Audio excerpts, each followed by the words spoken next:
We're about to take it back. Ladies and gentlemen, here it is, the most listened to radio show on the planet.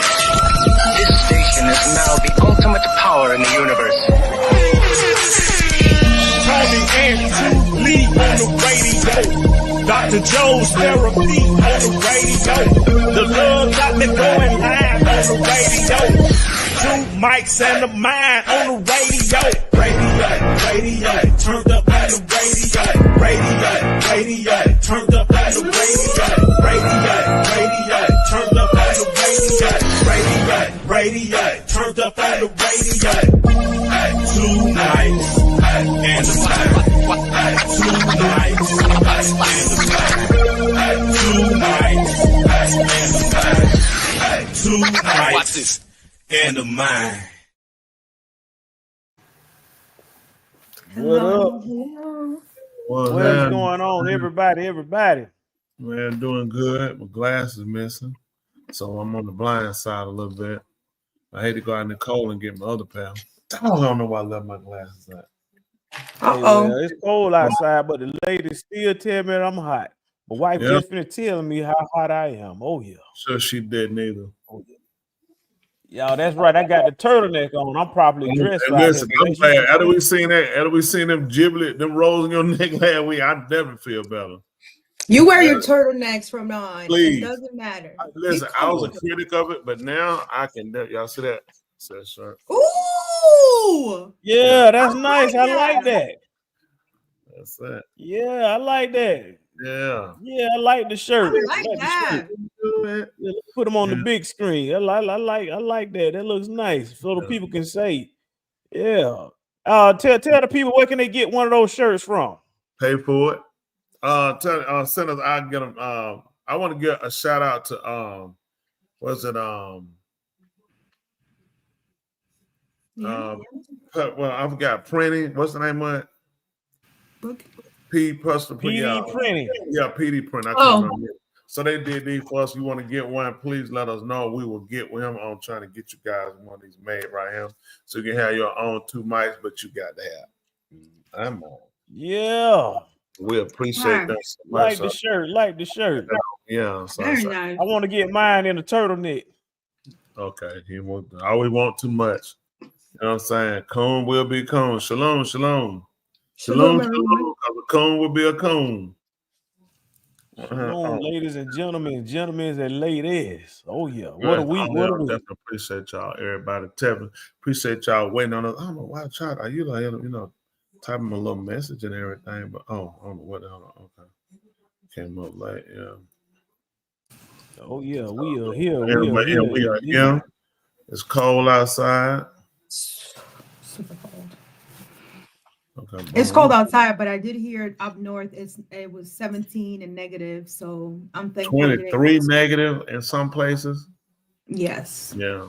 I had Humpback put a weather report out. I was like, where is that rain? All that shit in New York. It's like, why you send us weather in New York, in Georgia?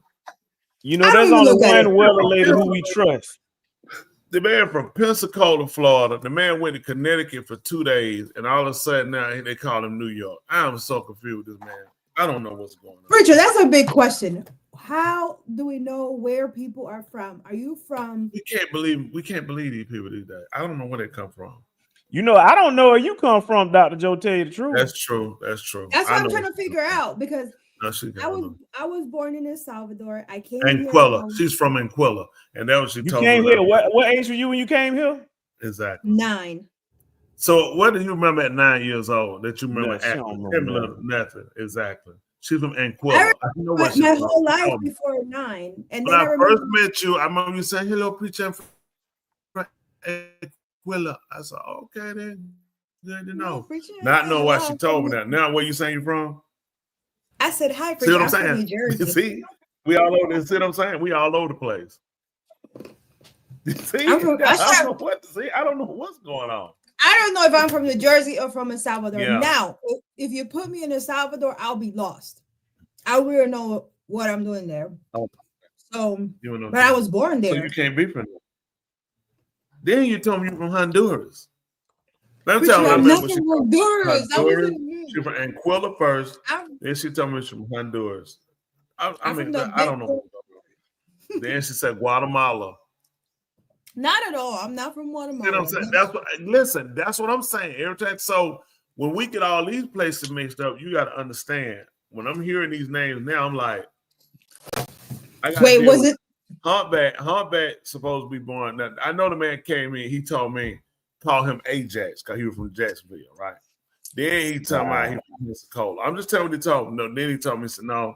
Then he said he was from Ajax by way of Connecticut, but they called him New York. What? I'm telling you, then he's like Pennsylvania, but they call it Pensacola. I don't know. The man changed. Listen, a lot of people, I don't know anything about them. I'm learning as I'm going. It's bad. I know y'all for years, like y'all. I still don't know where you're from. What about my sister LaQuasia? Where is she from? Lockamas. Yes. Lockamas. Don't know where she's from. I don't know where she's from. That one changed up something. I don't even know. Huh? She told me she was from Oregon originally. I don't know. I'm so confused. Then she said she was from South Dakota. I'm like, I'm then Iowa. So I don't know. People, I mean, they swap up so much. I don't know. Where are you from, preacher? For me. Oh, I'm right here. Grady, baby. Right here, A-Town. A-Town down. That's me. A-Town down. Grady, baby. One thing I've learned about Georgia people, they are proud to say that. Yes. Georgia. Listen. Proud to be in Atlanta. Listen. People ran us down. Listen, everybody that run us down, guess where they at, Dr. Jones? They right here. Man, I hate Georgia. Man, Georgia sucks. I'm just looking saying, okay, you happen to be here right now. Man, Georgia, ain't nothing in Georgia. Man, you can't. I'm just sitting here looking like I hate like Alabama, Tennessee, Mississippi, South Carolina. Guess where I'm at? Right here in the GA, baby. Right here in the GA, baby. That's where it's all happening at.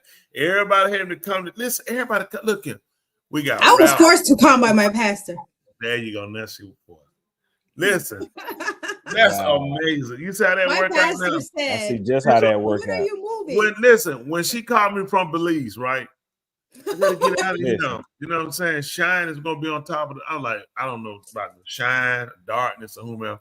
I need to come to America. I like, all right, come on to America and try to get your immigration. I said, but hurry up now before Trump get off. Look what happened. That was smart, preacher. I'm so grateful to listen to you. He said, Shalom, let's see y'all stay sober tonight. That's tight. That's tight. You hear that? I think he's throwing at you, President Jones. Who's Black Ambition anyways? I can't say. Listen, you know, they are brothers, and I had to leave them right now. I did some research, Dr. Joe, and you're actually from Salvador. Okay, here she goes. There you go. See, I found the place you're from, and it's right here. Here it is, ladies and gentlemen. It's Salvador. The capital. See that right there? Salvador is actually a place located in California. See that right there? That's Salvador, California. Salvador, California. That's what I'm saying. That's where she grew up at the whole time. Salvador, California. What is it, like 2-3 streets? That's all it is. That's all. You was 9 years old. You thought it was another country, but it's right here, Salvador, California. It's actually right outside Sacramento. Matter of fact, I'm not from there. I'm from the that is where you from. What in the world? That means I'm American. I'm not. You are. You about 63. You are American. Yeah. If you don't want no ice, I'm gonna go with what you say. That's it. Where am I from? You from Salvador, California. I just exposed it. I am from Salvador. Hold on. Andrew told me to hold on Mississippi. Listen, I harbor the people from Mississippi. Please, people from Mississippi, I harbor y'all. Mississippi to live in, never. Alabama, I harbor the people. Love the people from Alabama. States you do not want to live in with this color skin. That's what we're gonna name. We're gonna call them out. States you don't want to live in with this color skin. Okay. You will not be safe. You will not be productive. You will never get growth. You will never aspire to be anything really. They want those states unallowed. At starting number 1, Mississippi. Number 1. Mississippi. Number 1. Mississippi, people. Number 2, Alabama. Alabama. Number 3, Tennessee. Tennessee, that is true. That's true. I'm telling you. Number 4, Arkansas.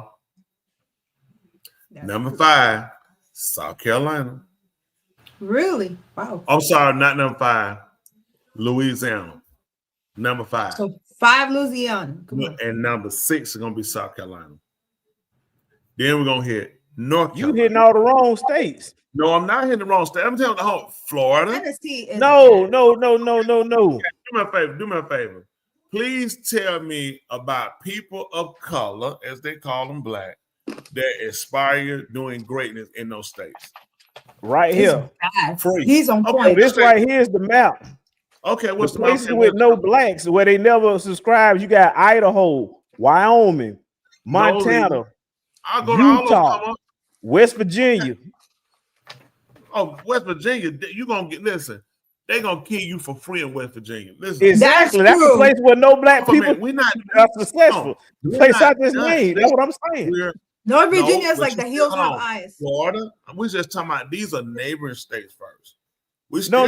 It's fine with them. It's fine to be in Florida, but if you in Idaho, Wyoming, Montana, Utah, the only way you're gonna make it in Florida, you're gonna have to be an athlete, an actor, or drug dealer. I agree. Listen, girl, you just found out you from Salvador, California. Okay, I agree. You go to Miami. The black people I knew that were in Florida were athletes. Drug dealers. That's it. Drug dealers. You're gonna be an athlete, or you're gonna be a celebrity. You're gonna be some type of celebrity. You'll be a rapper, singer, somebody. You don't make those states aren't places where people move for like move down and like raise a family. Move to those states because you got great job. I'm not saying there are no jobs. Those states just don't allow for people of color to really flourish. Unless you retire. You'll get 1 or 2 of us here and there, but those are just not flourishing states for people of color. And if you do, they're gonna be on the lower end. You still ain't gonna have no power. Mm-hmm. And the only thing that saved Atlanta, let me get y'all straight. Only thing saved Atlanta is the airport. The airport and the fact of Savannah, the ports. If it wasn't for that, we'd be worse than all of them.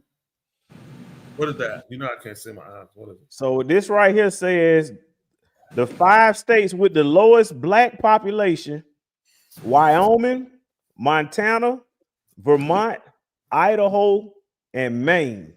Okay. Having said all that, that's fine. We're talking about places that you will not get an opportunity to really aspire to really grow and do. You don't Wyoming, Montana, Vermont, Idaho, and Maine are those places. I got you, but listen something. But let me ask something. Nobody of color trying to move them places. We're talking about places that have a large population of people of color, and you still can't advance.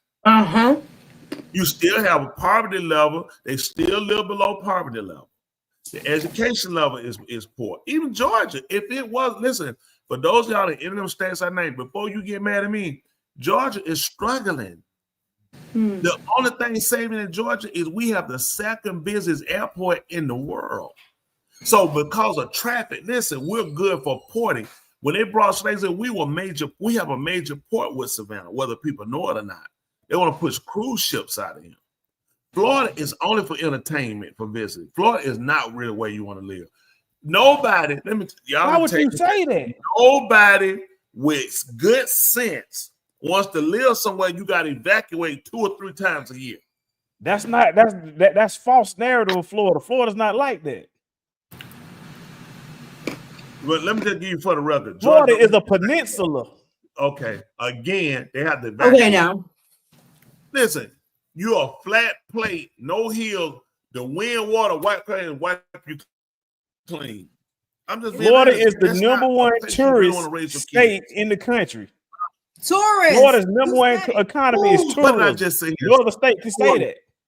Bridget said to visit entertainment. That's all you have. People don't live. I just sat here and told you that. That's only for tourism. That's not the state. Okay. We went. Do you know how many people live? The property values in Florida are way higher than Georgia. And guess who that affects? I've lived in Florida. I'm telling you, Florida is better than Georgia. The key word? LIEV is different from LIVED. That's true. I came up here because I seen you, and I know that you didn't know no better, so I came up here to help you. That's all I did. I believe in you. Let's do the math. Let's you said you needed somebody to play the keyboard. I said, you know what? I'm making a sacrifice. All right, let me ask you this. I ask both of y'all something. Y'all answer that for me honestly. Do you have more now here in Georgia than you did where you lived at before? Here. Yeah. Well, I think that's a question. Yeah. I asked question here. What's your answer, Dr. Joe? I made more money down there and I have more here. Thank you. Okay, Love Doctor. No, I asked the question first. I said here. I asked the question first. No, that's you see what I'm saying. You can flourish better here. And again, Georgia is struggling on the only thing that saved Georgia. The only thing saved it is the fact of the commerce. Mm-hmm. We have so much that comes into Georgia. That's the only thing that helped it. That's true. You look at Florida. Florida sits at the end. So it's nobody, when you get nobody going really that way traveling, they're going to only to visit and come back out. Your closest neighboring state is us in Alabama. Yeah, Florida is a peninsula. Okay, here we go, man. Listen, come on, keep using. You learn the word. We're gonna just swear the word. Okay? They made us learn that in school. Kindergarten. Florida is a peninsula, but it's not a place where people of color. Them people move out. Let me tell you who you have in Florida. More retirees. That's true. More athlete. More athlete. More celebrities. With that, that's gonna be rappers, R&B, whatever. That's me. I'm a celebrity. That's what I'm saying. That's it. Are you okay? When people live in Florida, let's just be honest. People live in Florida. A lot of those people live. You got great neighborhoods with people. You know, like Jacksonville. I was gonna move to Jacksonville. I was gonna move to Merritt. I was gonna be Merritt.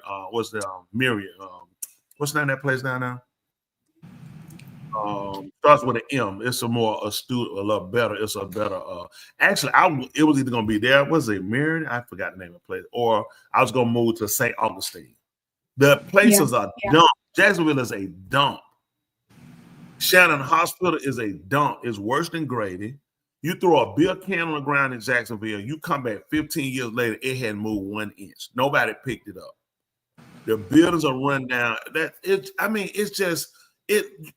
just absorbs you. And you can tell they have already bought into the science of no growth, no advancement, just take what you get, just live and be happy.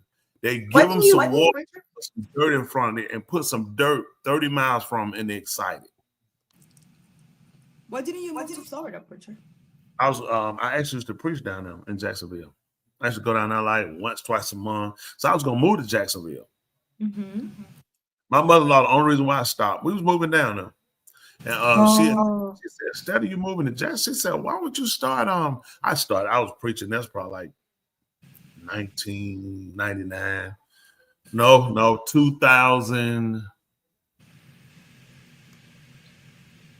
What was it? 3? Yeah, 2003. I told her, and I was like, nah, Atlanta had too many preachers. I went to Jacksonville. Jacksonville had some in their phone book. They used to have a phone book years ago. They have like pages of just like religion, apostolic, just different places. That was a dump. I mean, I just thought Jacksonville was just like, oh my goodness. Come on, don't do that in Jacksonville.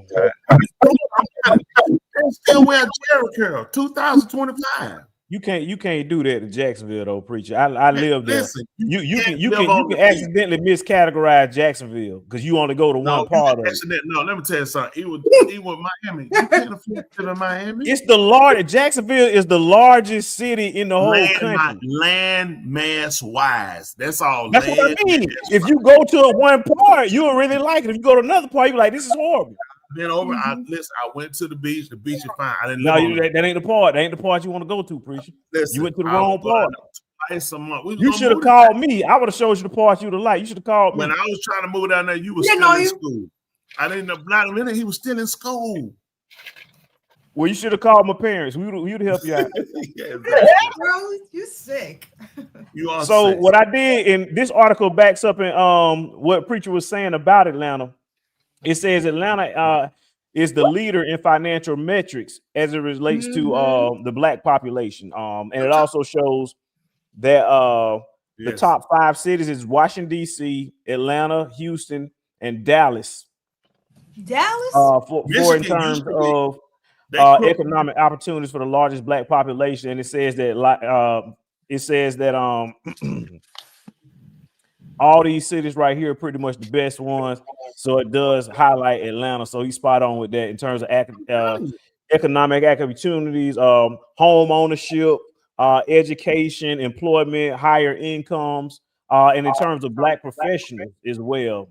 So he's spot on with that. Mm-hmm. And with saying that, and the reason why I say that, and I want to be clear because I don't want people to think, it's a state fight. Let me tell you something. All these places are just diabolical, okay? All these places really work for our demise. And simply because we hadn't learned how to work together to become a better and a stronger-minded people. Not taking advantage of opportunities. And we should be flourishing wherever we are. Unfortunately, they keep us in the dark about a lot of different things, opportunity. They keep us from doing voting. They teach us that's white man stuff. You're only going to get the white candidates, and because we don't learn how to create our own candidates. A lot of times the candidates we get are who they give us. They tell this person here, we never go and sit down and say, this is the person that we're going to mold. We're gonna imprint this person the needs and the care of the so-called Negro as well as other people, but they need to be mindful of what we need to grow and to flourish as a people, as well as being knowledgeable of other people and other cultures. And we need to we need to create people with that type of framework mentality if we're going to ever advance wherever we are. Then learning how to connect, like what people in Atlanta don't typically connect with people in Washington, D.C. Unlike red states and people with that mentality, or whites will connect. They don't let states separate them today. They'll have their state pride, but they'll connect. Just like Florida, when Texas was having a problem with immigration, remember they kept complaining about the border, people coming in. Mm-hmm. Florida, which is another Republican state, sent their National Guards in to assist Texas, which is one of our largest states. Yet Florida sent National Guards there to try to help them. Now, we don't want to be a Democrat-Republican issue because me, myself, I'm a free thinker. I don't buy into party concepts. I buy into people concepts and best person versus best party. Okay, best party is who got the best drink, who got the most women. That's the best party, back when I was in the street. So the stuff you got ain't working. But if we can teach our people as a social group and then get other people, there are other people that will support our efforts where we all learn how to work together for the same common cause. There's no reason we should have homelessness in this city or any city. People living on the expressway bridge. Some of the stuff that we do are just downright dumb and stupid. And then we keep looking for the federal government to give us and other people to say, the federal government is funded from the people. What we have to do is stop funding the government and start funding people. Mm-hmm. The government is supposed to be for the people because it's by the people. Let's always go back to how the creation of government was by the people, for the people. We only created government to support us. Now we got people buying into debt to where people don't matter. If we don't take care of people, we're already in debt. We can't afford to leave people living and staying out. And then our people who were somewhat called made it, we start saying dumb stuff that the other nations say. It's their fault. It's their problem. It's these problems were created by the government that the people created. So there's no way not to be involved when you have homelessness, when you have sexual abuse and sex trafficking. It's all been created by the same system that was created by the people. Because if it was, they can stop it. How you listen? All of your large major hotels are involved with sex trafficking. You can go through these hotels and go through every room and tell me what person you know. Tell me what hotel you know you can go and cut a trap door in the hotel room to fall where. This has to be created. The hotel. Look at all these big major chain hotels are involved. They'll move. They buy these little small rinky-dink. Look at these little small raggedy hotels. Why do these hotels exist? Because they know these are the hotels they're going to run the drugs through. These are the hotels they're going to sex traffic to. Every county, every one of these states are guilty of this. And they know this. Who don't know what hotels sell drugs? Who doesn't know that? Any rinky-dink hotel, you know that drug trafficking and prostitution is going on there.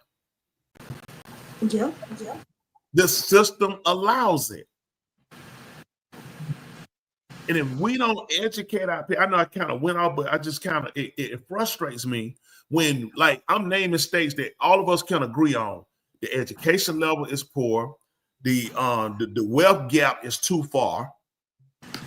Opportunities are too less. The incarceration is mass.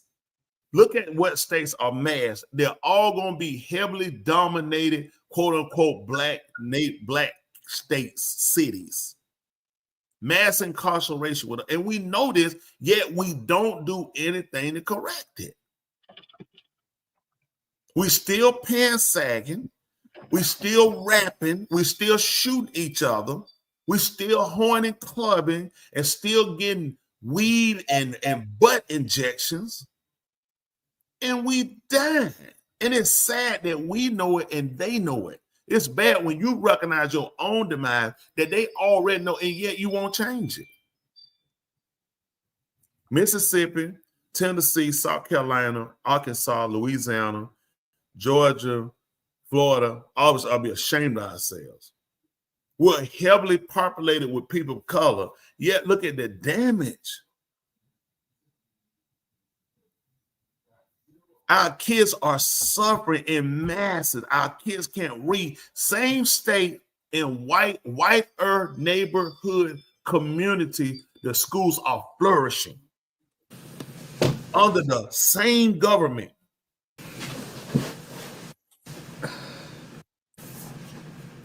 You pay the same taxes they pay. You don't pay a black tax, they pay a white tax. You pay taxes. So how can we afford to keep allowing our kids to suffer this foolishness when we know what's going to be the real damage? Once they graduate and hit the street, once they finish and once they cut ties with them in school, some of them not going to make graduation. They're going to drop out. They're creating our prisoners at a younger age. Yeah. Well, that's me, Randy Raven. I'm going. Go ahead. We were talking about something else, talking about these states. So people can agree. Well, what did that Lacanara say? There was some report that said with the amount of vacant homes available, it could cut homelessness down significantly, but big corporations are buying all the homes. Well, this is what I would agree with. I mean, I disagree. I don't think that we should take empty homes and put homeless people in them because you don't get them initiative to work.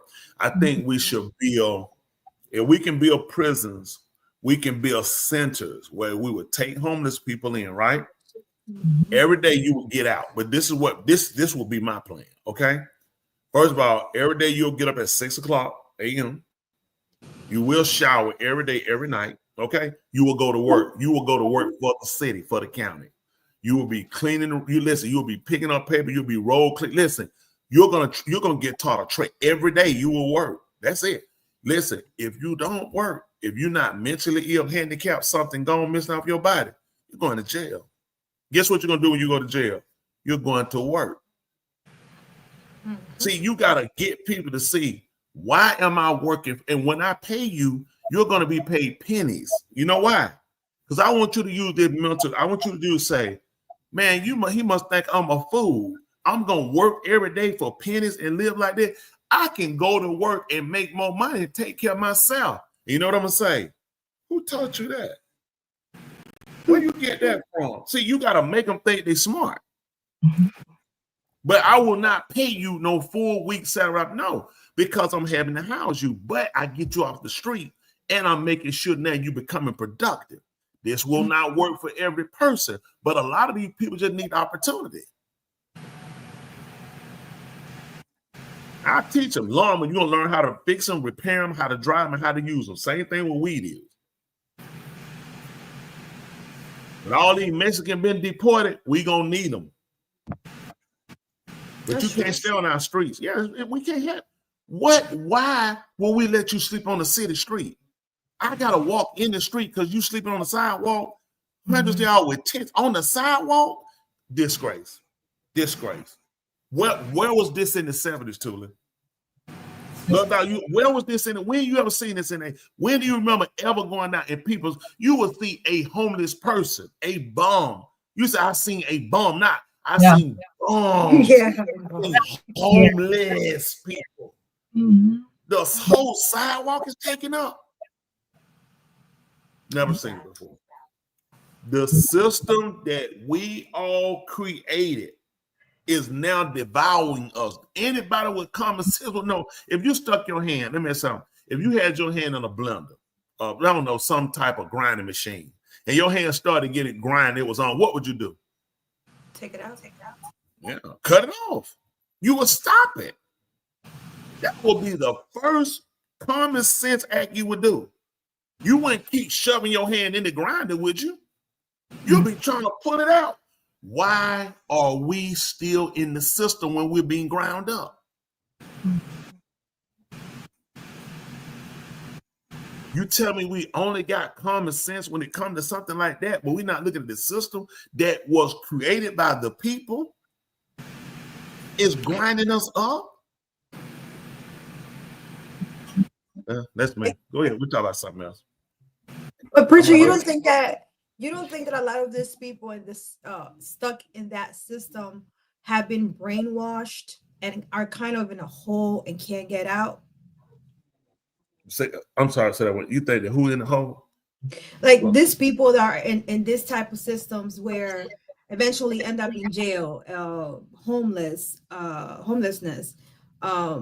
People that are not striving to do better are usually, in projects. And I'm not saying everyone that's in projects. Some people actually are there for a little bit, get their money and get out, which that's how I feel like it should be. But the people that are stuck in there, you don't think that these people are brainwashed, like the system has put them in a hole or like has bound them and they're there and it's hard for them to get out? And that's why you have to come along. You got to create another narrative. This was not the one that we have now is not working. The one we have now is very divisive. It has rich, they pitted against the poor. The middle class don't know where they fit. So everybody kind of fighting each other while the government is actually ranting, raving, and running all of us. And that's because we all forgot everything. The government was created by the people. That's the first thing. Government can't create itself. Government was created by the people for the purpose of servicing the people. Now we're looking at when people are homeless, the people now who feel like, well, they pay taxes and they feel like, well, I vote. They feel like the government is more indebted to them when that's not what the system was set up to do. The government is indebted to the people. It's only that to serve the people. When you put it to the homeless people don't matter, then we have a problem with the system again. It did not say only for people that had jobs. You got to remember, when they created the system that we know now comes to, people didn't have jobs. People worked on their farms. Right. Were bordered. Yeah. Currency was only created to create the need for people to work, to earn it. Okay, by doing what? By associating currency with taxes. Every time money is spent, what does the government want? Taxes. Anytime you earn money, you owe taxes. Your taxes is, your taxes, like if they put you on a bracket of 28%, that means every time you make money, you owe me 28 cents. You owe me 28% of that money, however much you make. Now, as your money go up, guess what happened? I increase your tax debt. You know why I do that? To keep your. So I need you to keep working to earn money. See, I have to keep you working to be indebted. The only reason you work is to pay your taxes. Okay, let me tell y'all a secret. Okay, help you out. Get rid of property tax. Okay, get rid of state taxes. People won't have any reason to work. A lot of stuff you can grow and create yourself. A lot of people can sew. It is because of taxes that you work. That's why they created it. There'll be no reason. Why would I need money if I own my own home? I grow all of my own stuff. We talking about before electricity was what they had to pay the light and water bill. You had a well. You used county, you had kerosene. Money you got was minimum because you just had to get other little things you didn't actually grow. So the way to get you to work is by giving you the science of taxes. That is the only reason people work. When old people retire, you know what they're afraid of? They have to pay taxes. Right. The only reason they have you working for money because you have to pay taxes. They make you get things for taxes. You buy a car, guess what you got to pay even though you pay it off every year? Taxes. Yeah. Taxes. There's none you get. Pay your property off, you still got to pay property taxes. Yep. So I make you go and continue to earn money. That's how I make money valuable.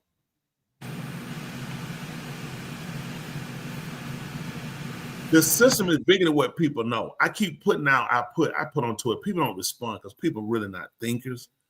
Taxes is why. Guess what we get ready for now? This December. What are people getting ready for? Christmas. And then taxes. Taxes.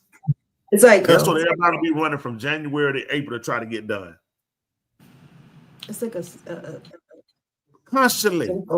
Yeah. Constantly. You will run from January all the way to April. Then you can't do April. You'll file extensions. You got October. Then you got to get ready for Thanksgiving and Christmas. Mm-hmm. It's controlled. It's crazy. Taxes control most of your life. That's true. I never saw it. Well, honestly. He said, okay, yes, sir, I agree. It doesn't give them incentive. Yeah, you can't give people stuff. When you give people stuff, people don't have a reason to work, to have to earn. True. You got to get people. The only way for this system to work, you have to get people to buy into the concept of them working and actually to create to have. What we created now was, and what they did was cripple people by giving them things. Welfare was just supposed to be a nudge, a push. Now welfare, you live better on welfare than a person work. Yes. You know, yeah, that's an interesting conversation. I was watching something earlier. It had like 5 homeless people in a debate versus 5 millionaires. And a question that they asked them, a topic that they asked them was 2 topics. Well, there's a lot of different questions, but I just want to play a quick 3-minute clip and kind of hear their perspective on different questions that they were asked. What I'm going to play right now is a clip where they were being asked the question, is being poor a choice?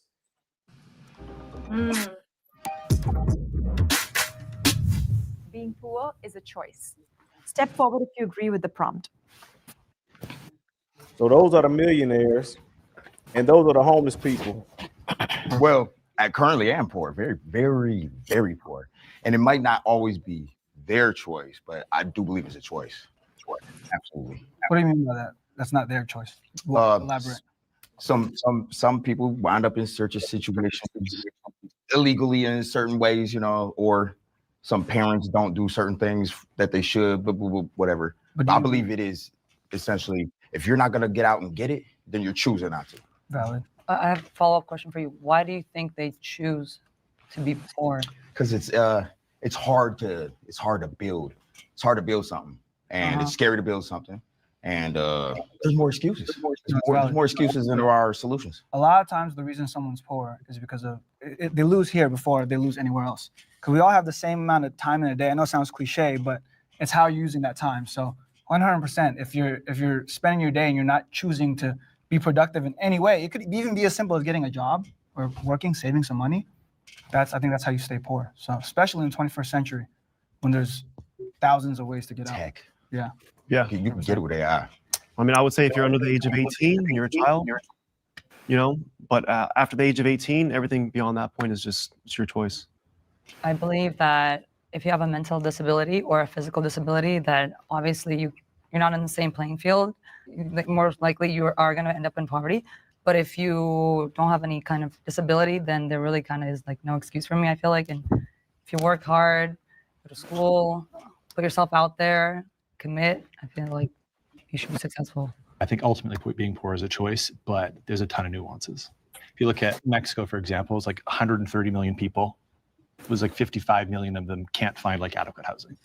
That's not their fault. So I'd say there are cases where people have no choice in them being poor. 80% of the people that are unhoused is due to trauma. Think of you as, you know, you're doing whatever you're doing in your life. You got a job, you're a plumber, an electrician, whatever, you're making a decent wage.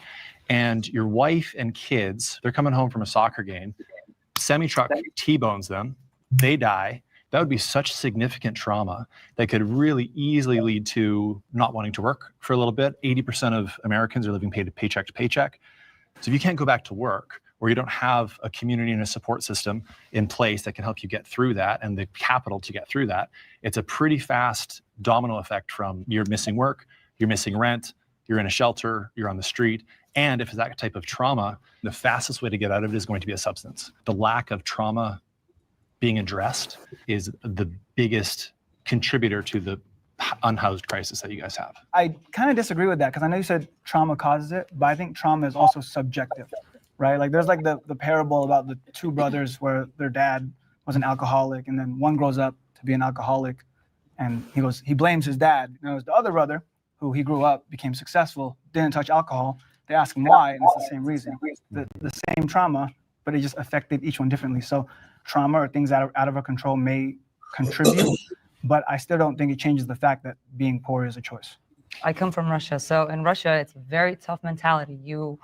I grew up in like a small village, and a lot of people could have like a victim mentality, but they don't. They toughen it out, and they just keep going no matter what. So when I came to America, I noticed it's super, super different than it is in Europe and Eastern Europe, especially because people just here have a lot of like this like victim mentality. And a lot of times it's like, it's crazy, but people in Russia don't even talk about mental health, which I don't think is right either. But in Russia, it's like, you don't get depressed. You don't have bad days. You're not allowed to have bad days. So I feel like in the United States, we almost over talk about it, almost baby them, and sometimes I'm like, you need to be tougher in life. All right, just want to pause it right there. Those were the people who say that they agree that being poor is a choice. What's y'all take on what they just said? I don't think being poor is a choice. I don't think being poor is a choice. There are certain circumstances in where you're born in poverty. So that's not a choice, right? That's something you were put in there in that position. Now, as you get older, I guess depending on what tools you're given, what education you're given, you're able to get out. Now, that story that someone usually uses of like one brother grew up with the same traumas. I used to use that story, but in reality is that we all have different brain ways of thinking, ways of receiving trauma. So, I mean, people react different. So, it all depends on the circumstances, I guess. If someone seems to be lazy, then yeah, it's your choice to be poor. But if that person's circumstances are difficult and they grew up in a poverty, circumstance and they haven't given the same tools or the same opportunities as others, then no, it hasn't been a choice. It's just circumstances that that person has been put into. For me, I don't think that neither of the people that were speaking were in position to speak on that issue. One main, if you look at, the typical stereotype, when I say that stereotype, I guess even on our end, they wouldn't know or have any idea. One being Asian, growing up already in a different faction. When they come over here as immigrants, even the white gentleman who was speaking, these people, everyone who was talking, come over as immigrants, so they get opportunities. Okay. Mm-hmm. If white people didn't have opportunity, they wouldn't be here. Nobody white came to America, pulled up their bootstrap. They came here to America. They took from the people that were here in America. Okay. They encouraged other whites that would not come, and they gave them land. How these people first accumulated land was get on a horse, ride, and put a stick in the ground. It wasn't from working, getting monies, buying land. They start off with 300 and 400 acres, 1,000 acres. America just open and it belonged to somebody. The Indians never looked at they own the land. They looked at the land is the land, you live on it. Mm-hmm. You respected the land. You took from the land, you gave back from the land. When whites came to America, they just took the land and never gave back to it. This is just something that people have to really look at and kind of understand. So they're speaking from a perspective of none of these people are bootstrap pullers. These are people that grew up in homes that already had, that were passed down generational, and these people already were given things. They will never understand the real trauma, the effects of a person that looks at, like the young black man saying, he's telling the truth. Mm-hmm. They typically, the way they rear us in school and educate us in school does not set you for success. Exactly. School does not prepare you for success or making your own way. School gives you some information before you know you out and you get in the real world and you realize everything you learn in school, a lot of this you can't use here. How many people have gone to college to get degrees and don't even work in the field? Right. Because they were taught from school, you go to school for this and this is where you'll work. And again, I realized that doesn't make sense. When I get out here, nobody's hiring me because I've gone to school for it. So typically how you make it out here, yes, hard work is definitely something you have to have and you'll still be behind. I'm going to tell you how you make it out of here. It's by who you know. Facts. Now, you show me somebody who got it and don't know nobody. Facts. That is a flat lie. White people stop telling that lie.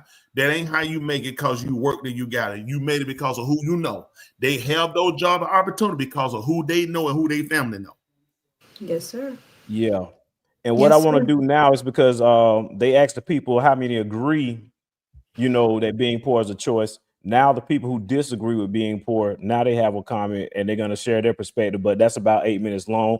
The exchange kind of got a little heated. I want to highlight a little clip, about a little 2-minute clip of a transaction, a conversation that they had. So it's not going to be in the full context of it because I'm cutting it down a little bit, but want to just get y'all take on this particular transaction.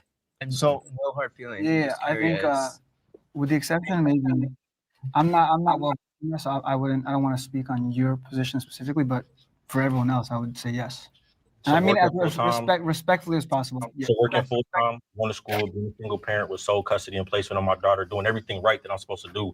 I'm choosing to be poor by working full time, by going to school, by taking care of my child. That's a beautiful thing. The thing is, you having a daughter, choice. That was your choice, was it not? I didn't ask you about. Did you? I asked you having a daughter. Bro, don't speak to my daughter, bro. I'm asking you a question. I ask you a question. Having a daughter a choice? Before, yes or no? By working full time. So you want me to answer a yes or no question, but you want to answer a yes or no question? Is working full time choosing to be poor? Is having a child a choice? Is working full time choosing to be poor? Why you can't answer the question? Yes. First of all, yes. Here's why. I have a daughter too. I love that you work full time. I think right now you're trading your time for too little money. You gotta find the skill that will allow you to trade your time for more money. Because you're working full time, you're grinding it out because you got to make ends meet, right? Regardless, I know you seem like that type of person. I can hear the passion in your voice. You need to find a way to trade your time for more money, so that when you work full time, it gives you more leeway, more freedom, better life. I agree. So you see it as choosing to be poor. For you, 100%.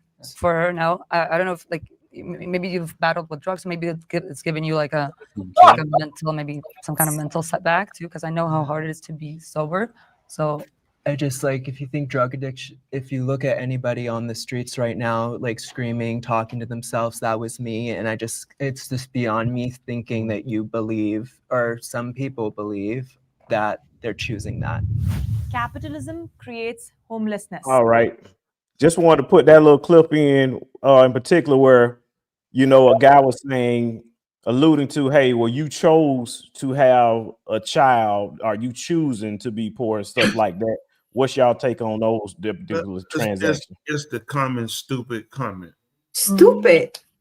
It's the common stupid comment. Again, who you look at? Who's making these comments, these assumptions? Listen to the Chinese man, okay? And I need people to look at this. This is what we can't do, okay? We can't say, okay, there are times we have to say, let's take race out of the conversation. This is a time we have to put race and inject it in the conversation because it plays the part. Yeah. A lot of the homelessness and the poor, it's not majority whites that are in an impoverished situation. They're what? Other ethnicities. And it is because of the white agenda. Now they can play games and act like it don't. That plays the major part of why a lot of money. Yeah, there are people because of choices, without a doubt. Everything is choices. But if I limit your opportunities, I limit your choices. People don't go and shop at Piggly Wigglies because here's a Kroger, here's a Publix. So I just want to go to Piggly Wiggly. I go to Piggly Wiggly because the nearest Publix is 30, 40 miles away. The nearest Kroger's is another 25 miles away. What's right here in my neighborhood at Publix? So when you tell me, well, see, the foods you eat is because of the choices you made. It is because of where they have put me at, okay? You put me in a certain situation. You put me where certain things are more accessible to me than things like look at like restaurants here. Just look at Rockdale, for instance. Just use it. How many real sit-down restaurants do you have here? Versus if you go to Alpharetta. Versus if you go down to Henry County. Versus if you go to Sandy Springs. You have so many quality, it ain't just chain names. You got other big name restaurants that are not chain name that you can go and you can sit. I'm just using for opportunity. So you give them a more variety of opportunity choices versus what I'm gonna get if I go down 138. I'm getting a Burger King, I'm gonna get a Dave's Chicken, I'm gonna get a Chick-fil-A, I'm gonna get a Five Guys, I'm gonna get a Arby's. I'm just showing you how things work. So when you tell me about my health, well, see, Tony, it's the choices you make. Ridiculous. It's also what you make accessible to me as well. Exactly. So we have to start looking. I'm just using that example. I'm not rundown Kanye, please. I'm not making it about a rundown Rockdale Kanye. I'm just trying to show you what they give you and how that's conducive to a lot of your choices. This guy comes up with, now he brainstormed. What you need to do is get a job or get a field that gives you the opportunity to make more for your working, and that way. Did he think he just discovered gold? Is it for you to say? Like, okay. Because why don't you just get a better job? I guarantee you this. If you look them up in their parents, you'll see that those people running their mouth have inherited their wealth. Exactly. Their opportunities were more, they were spoon-fed. Again, we're not making an excuse. There are people who not going to do this, not going to do nothing. They're not going to do it. Again, it still plays a part of how you're reared. All these things are key. Listen, health is going to be a key. How you reared is going to be a key. Trauma is going to be a key. Environment. Environment. All these things play a part of a person. Like some people, because of environment and other things they saw, they are more driven. Yep. So you got the 2-3 job person out here. That's how they make their money. You got the one job person who gets the one good skill trade that pays them enough to pull up. You got the athlete. You got the performer, the singer. You see, so there are so many different things that allow us this, but those that have matriculated, have made it out, we can't come just be so critical. Everybody else like, yes, everybody else is me. Are we serious? So if one kid in the class is a scholar, that means everybody can be a scholar. Then why would you be a scholar? You will be average. We wouldn't have exceptional. We wouldn't have excellent. We wouldn't have above average. Because they say stuff because they walk with blinders on. They buy in the concept that makes exactly 0 sense. Yeah. Everybody can't do everything. Those that can have to respect others and look at, we are indebted as human beings. We live in a colony, in a sense. Ants don't do it. You ever seen ants kick other ants down? They work together. Because they all have a common purpose, and that's how man has to look. Those that can't, we can't afford to kick them and put. We don't give them mansions. We ain't got to give them filet mignon, but we owe them to make sure that you are humanly taken care of. Yep. As human innately, we supposed to have empathy. If I see you laying on the street bleeding, not my problem. Those choices he made. How about you were just mugged? Yep. Yeah. That's spot on, preacher. People don't have insurance. You know why they don't have insurance? Choices they made. You talk about when they look at their income and how much insurance costs, and they got to pay bills and try to get a car to get to the job. They're barely making it. And because of their education level, they can't afford. oh, let me go back to college and get something that pays me for my time so I get more time and make more money and do less work. Who you think you are? See, what you need, he needed me to lick every one of these fingers and slap his tiny face. Yes, sir. With a chicken. Because, you know, sometimes people they say dumb stuff. Yeah. Don't insult people's intelligence. Yes. And the dumb people will actually think, yeah, he's saying so, but no, you're saying that's right. People who came here off of you came here and you stole off of other people. Yeah. Chinese people, you won long ago that they were disrespecting you. Bruce Lee got you your little credibility. True. And I don't think people didn't respect them. And I don't feel like everyone can speak about the same topic the same way because, again, one of the perfect examples is welfare. Welfare brought down, quote unquote, African Americans for 20 years, where it was affected by Black African Americans were affected by welfare for 20 years. So, how are you going to tell me is a perfect example? And that victim mentality that a lot of people are mentioning, and it's just, to me, it's like, okay, people do have victim mentality, but where is it coming from? Did that mentality did the trauma actually did happen? Yes. Is it hard for people to come out of there? Yes. Can they come out of there? Yes, but it's difficult. They've had a difficult background. So that welfare situation where Black people were more affected, since the white people were being controlled that period of time during the year. You're going to tell me I'm going to whoop somebody so bad for 20 years and you expect me for them to react the same way as somebody that wasn't being whooped for 20 years? It just makes no sense. And imagine being beat for 400. Behind that. So, it's just, to me, it's like you can't speak about the same people. The different people cannot speak about the same topic about the same way. We all have had different experiences. I can't speak for a Black person struggling. Well, it's because you want to be there. Well, you don't know what they've gone through. You don't know their past. Or if you do know, you haven't been there, so you don't know how difficult it is to come out of there. So to me, it's like ignorance to speak about something you haven't experienced.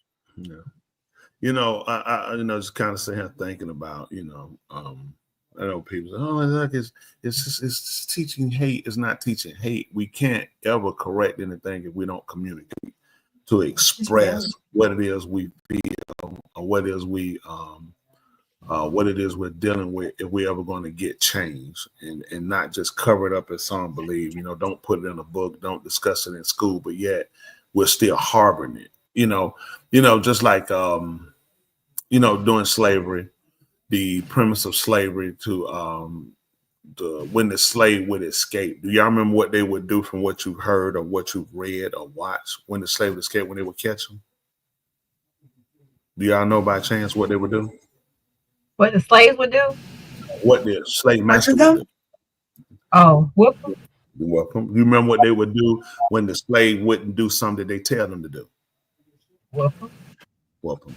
So, and that was used to get the slave to learn not to escape, get the slave to learn how to do what they said to do.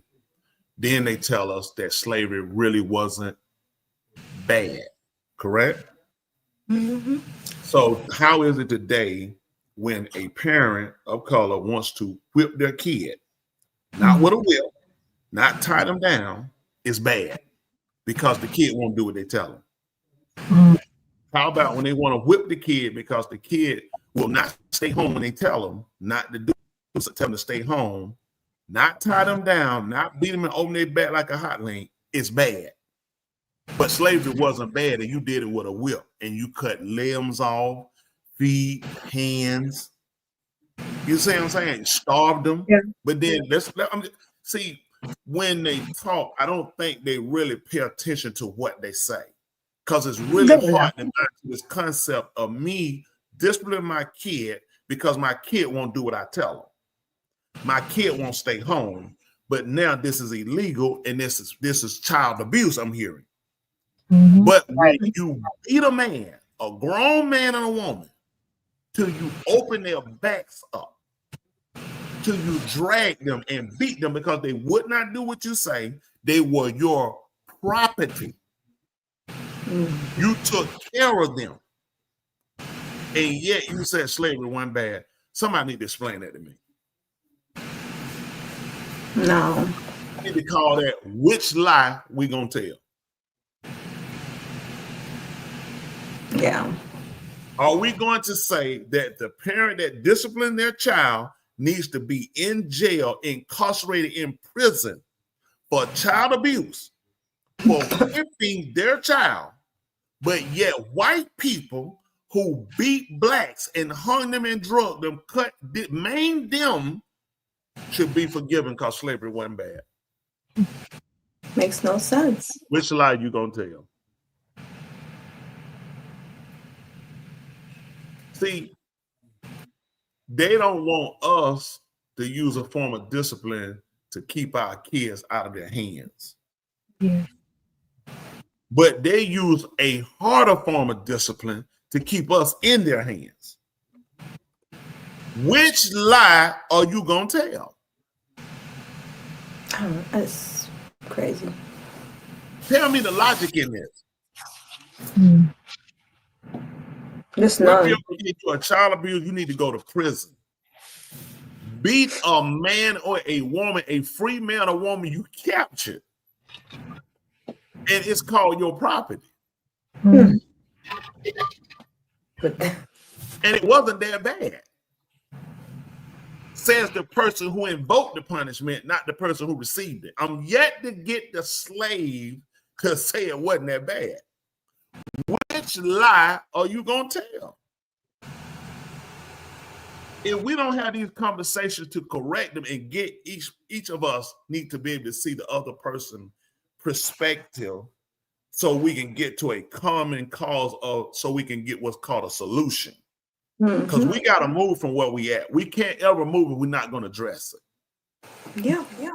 Right. You can't tell me when my team losing what I need to do when you the cause of my team losing. Yeah. I'm losing. My team's losing. We're losing. Yeah. So I don't know. That's just say that's me. I guess interesting topic though tonight. Yeah. I don't know. What about y'all on the side? What say you? Y'all pop up. Tell us what say you. I saw one on what did it say? There go that brain thing. What did it say? Okay. There goes the different brain argument again. Yeah.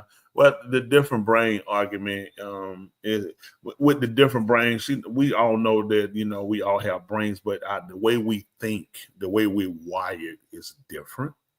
And that plays a part on people. Just like some people are wired to, hey, killing a person and putting them in the refrigerator, cutting them up and putting them in the refrigerator, eating them. The way they wired, like Jeffrey Dahmer, he wasn't hiding it. His brain was wired up. He didn't do nothing wrong. He said that way they would always be together. He would eat them up and put them in. Now, for those of us who's not wired like Jeffrey Dahmer, that would be what we would call mentally ill on the worst level. But for him, that was just normal. He didn't hide it. Everybody could smell the dead bodies. He wouldn't cover them up, putting air freshener down. I'm sorry, what is it, doctor? No, so it was another video I wanted to share on the topic in regards to parenting.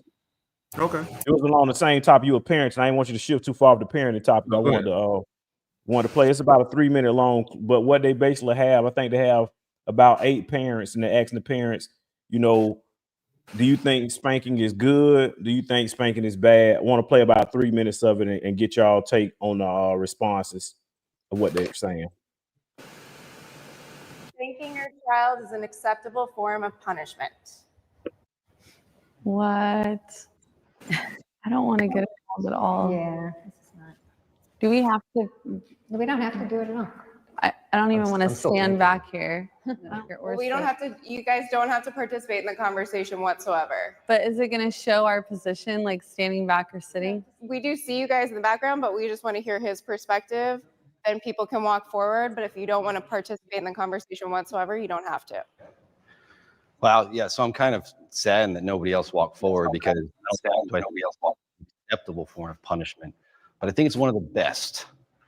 And the reason is because it's effective, it's quick, it's over, it's done, and the kid can go off and play again, not have to sit in a corner or languish in a room or something like that. And it's not about getting angry, I'm mad, I'm gonna whack my kid. No, it's about, okay, you did something you weren't supposed to do, and you're going to get spanked for this. So I'm going to ask any of my disagreeers who wish to step forward to talk about this, please do. If you wish not to step forward, you don't have to. The specific anecdote I have is for my child is one time, like, you know, as a parent, you can lose your patience, and that happens. We would just kind of like slap him on the hand when he did something, like, don't do that, don't do that. And I remember one time he did something and he started becoming more self-aware, and he started hitting himself on the hand and hitting himself. And I was like, I can't do this. We can't go down this path with him. This is not going to work, for at least specifically for him. And I think it's a case-by-case basis too. Like, you know, you've led your kids in a way that hopefully he doesn't lash out into the real world. I don't want him to react like that to someone else either. And I just feel like that's my responsibility. So Yeah, and you know, I hear that opponents to spanking will say, I don't want my child to be violent. Yeah. You know, I have 5 kids, 10 and under, and the exact opposite is true. Because do you think it's a bad memory for them? What's that? Do you think that they're going to have memories of these times being spanked, and that it will be Sure, and I think they'll something be that thankful for it.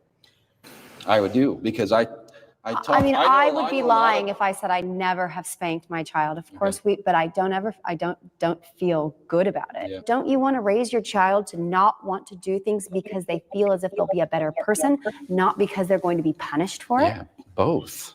See, this is hard for me to understand because I come from a culture where everyone, like all my friends, have loving parents that spank them as kids. And now they've grown up to be great well-functional adults who respect their parents and are glad their parents spanked them. Okay, I'm just gonna say my view. Mhm. So I don't spank my child, one, because of chattel slavery and Jim Crow. I'm a Black person, and I live in a world where Black people are beaten all the time. I have a mother who spanked me. I'm not glad that I was spanked.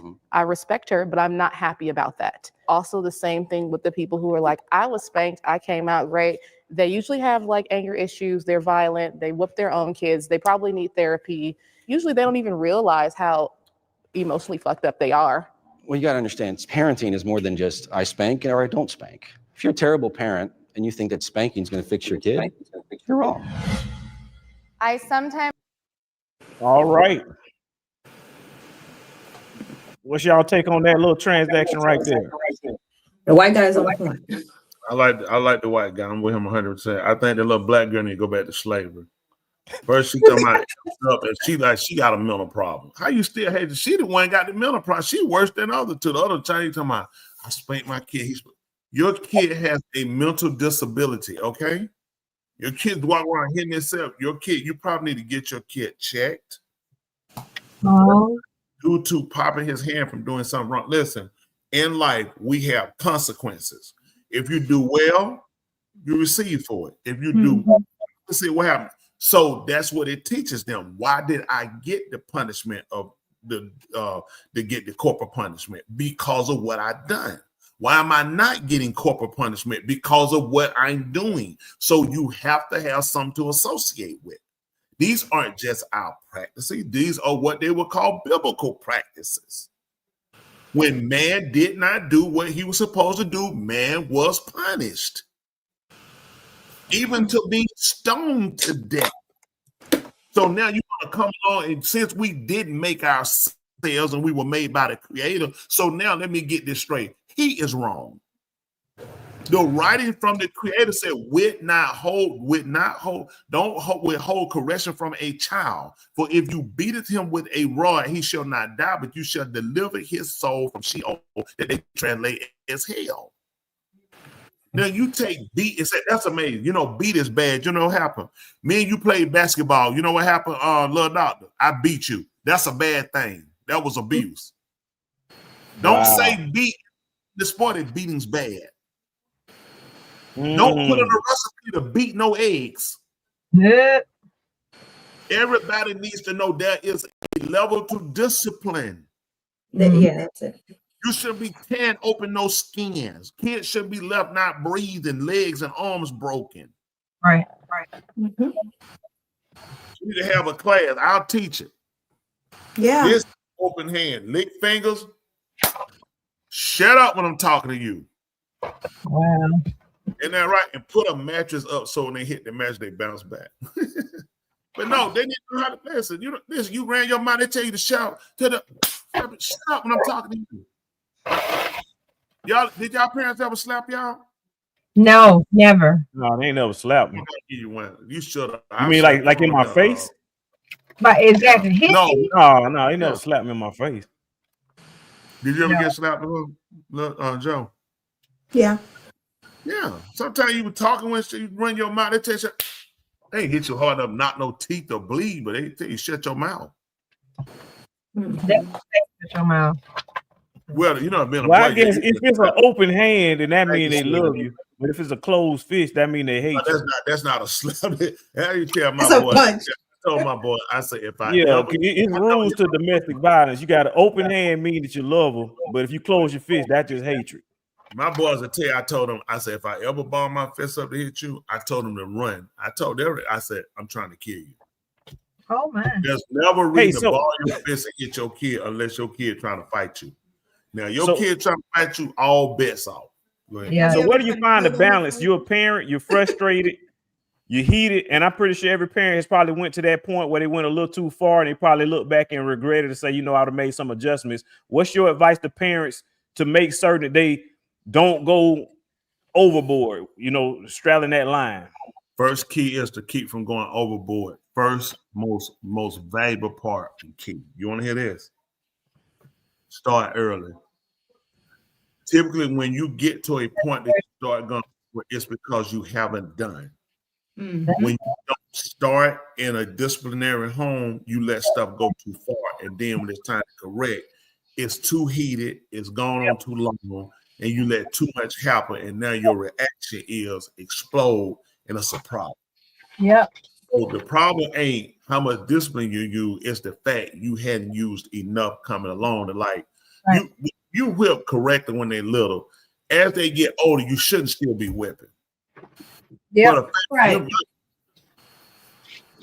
So what age should whipping stop then? I get 50. I've been successfully unwhooped now for 7 years. Oh, wow, that's Like yourself gonna whip you. When the police stop whipping you? Let's see that. We got coming out. Let me see what my she said. Yeah, let's see what he's saying. I earned that slap. I should have slapped myself after she slapped. See, that's part of life. And that makes Sweden, that's my niece too. So, are you mentally ill, damaging? Are you going around violently hurting other people, like the black slave woman said? We had a strong father who raised us to be strong fathers. That's exactly right. I told him, you don't be waiting all day to do no fooling like that. You know, I had friends who used to say that their parents told them they were too old for whipping. I never got that conversation exactly. You're exactly right. That makes zero sense to people. That's right. My last whipping was around 16, and I deserved it. You sure you ain't traumatized? You walk around beating up other people and shooting them and killing them? I don't know what now, the minutes now somebody is traumatized, are we? Now they could literally be traumatized. No, I barely got whooped but I got that one time I got whooped. I knew never. Only one time? You only got whooped one time, Dr. Joe? Like my the one particular time. She yeah, said that she one.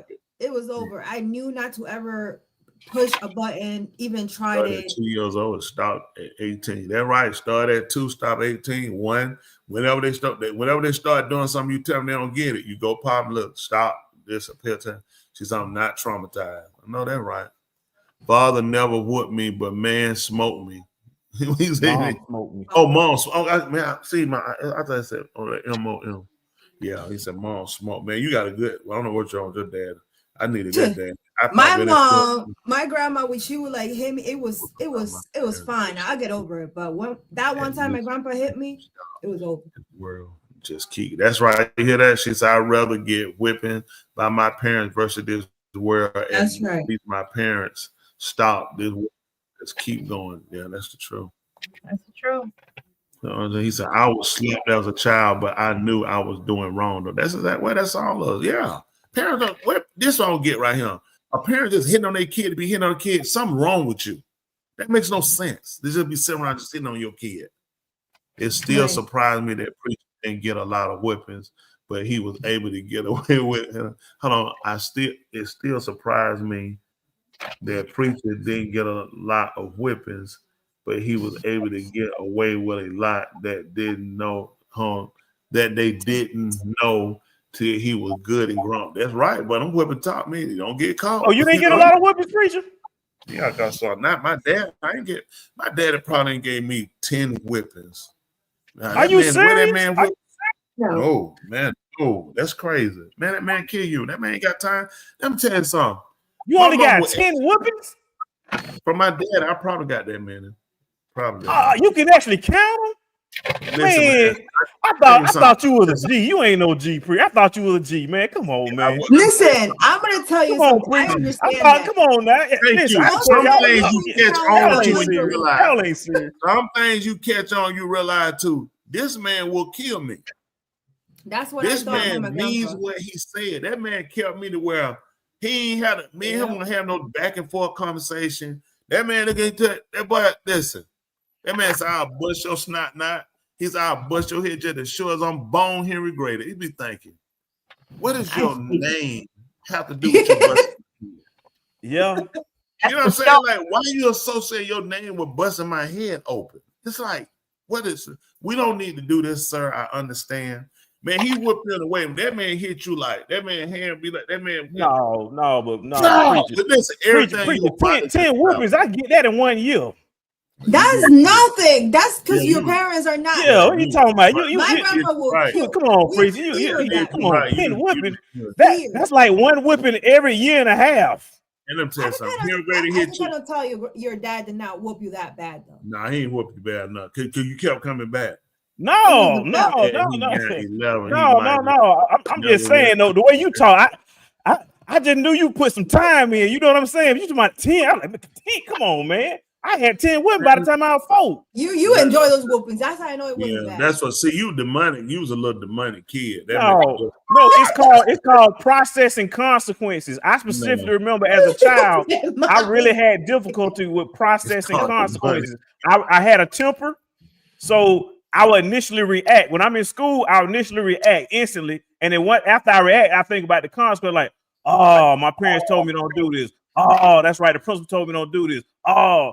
It was like processing consequences. That took a long time for me to get to the point where I could actually process consequences. So you a kid. You thought as a kid. You know, especially you got a temper as a kid. You ain't think about it now. You just know if you mad, you snapping. You don't. And once you finish snapping, I was not. I didn't have a temper. Let me tell you something. I had all that. I had all that with a bag of chip, and here and didn't care about none of that stuff. You want to die? That's all. You want to die, boy. You want to die, boy. So you didn't want to die. You clean all that up. Hey man, that man keep talking about his dad. Talk respectful about you. My daddy was a strong disciplinarian, and I still got plenty of whipping. That was our special family time. Big Cookie, did you get more than 10, Big Cookie? No, I've heard some stories that have made me cracked up. Like crack up, tear. He didn't get like that. 10. Man, I'm tell you something. My daddy probably didn't give me 10. Man, Henry Grady, man, I'm telling you something, man. Henry Grady. Wait, hold on. What's your definition of a whipping? Because we might got different definitions. He ain't use no belt. That man just used his hand. That man worked at a scrap metal iron company for 47 How long would it last? Seemed like eternity. It wasn't that minute, but when he hit you, man, the way he hit you and his voice, it just rumbled. My daddy hit me like stuff like this just come down your body. It just be like one hit. I got a bad whooping. Like when I tell you it was. He gave me one hit, but now we had to have all that. I mean, he get you. You gonna know you a guy. You gonna know you a guy. You gonna know you ain't trying to do nothing. You want to live right. You want to read the Bible. You want to try. That was me. He was that type of person where you didn't want to be on his bad side. Because I'm talking about he loses it. You know what I'm saying? So he made it known the way he lose it, way he go off to where you like, I don't really need to aggravate this guy. So I got in trouble. I talked to my mom. I let her know. I come out and said, listen, we ain't got to tell him. I tried. My phone is frozen up. Yeah, frozen. It's the. Listen, I try to tell. I'm trying to do. Listen, we don't have to tell him. You already done did your job. There's no needs and then she do stuff like that. Oh, that jump made me so mad. So I try to get on back out. Wait, come on, how I said it. She's sitting there, looking, man. Here, while here, look, he'll say, "What's wrong with you?" He's like, "What's wrong with you?" Yeah, do that. Now he be like, "What?" She like, Tony. Oh my goodness. I'm saying, her like, "Why?" Your man just came home from work. Respect the man. The man needs to rest. He got a routine. 5:15, he get out the bus. He come down the hill. He ain't got a ride. In the house, only come you hit him boot, his shoe. He take his lunch box. He take 2 sandwiches to work. He eat one. The other one, he gonna throw it to the dog. She got it plate fixed. Water sitting right there. He gonna go in the cabinet. She was too short. She can read it right over the refrigerator. He get it. He gonna drink him some of that liquor, put it in there. He gonna eat his food. He gonna watch the news. News go off at 6:30. He be looking, he be talking a little bit to himself, and he be like, he going to bed. I'm like, yes. Now I got the TV. I just need him to go to bed. I'm safe. That's another day I made it. So you just gotta, got to get away. 6:30 when the news go off. Get what? He going to bed. That's all I need. Please. Saturday, get him out the way because a shoot him up come on. He gonna hold the TV up watching Cowboy. I'm like, it's sad. It's for kids. Why you got Can you find a job on Saturday? Go, why are you You get that morning time and go, you get to watch, eat your cereal, watch a cartoon, but that junk there over with. He got to watch his shoot 'em up. He called him shoot 'em up. Put on the shoot 'em up, I said. So he ran everything with the end of where he look at you, he didn't have to keep telling you now. He'll tell you. And he always put that he tell you. I don't like repeat myself. So I knew that, listen. I'm outside, he called. All right. Listen, listen, man. Listen. I listen.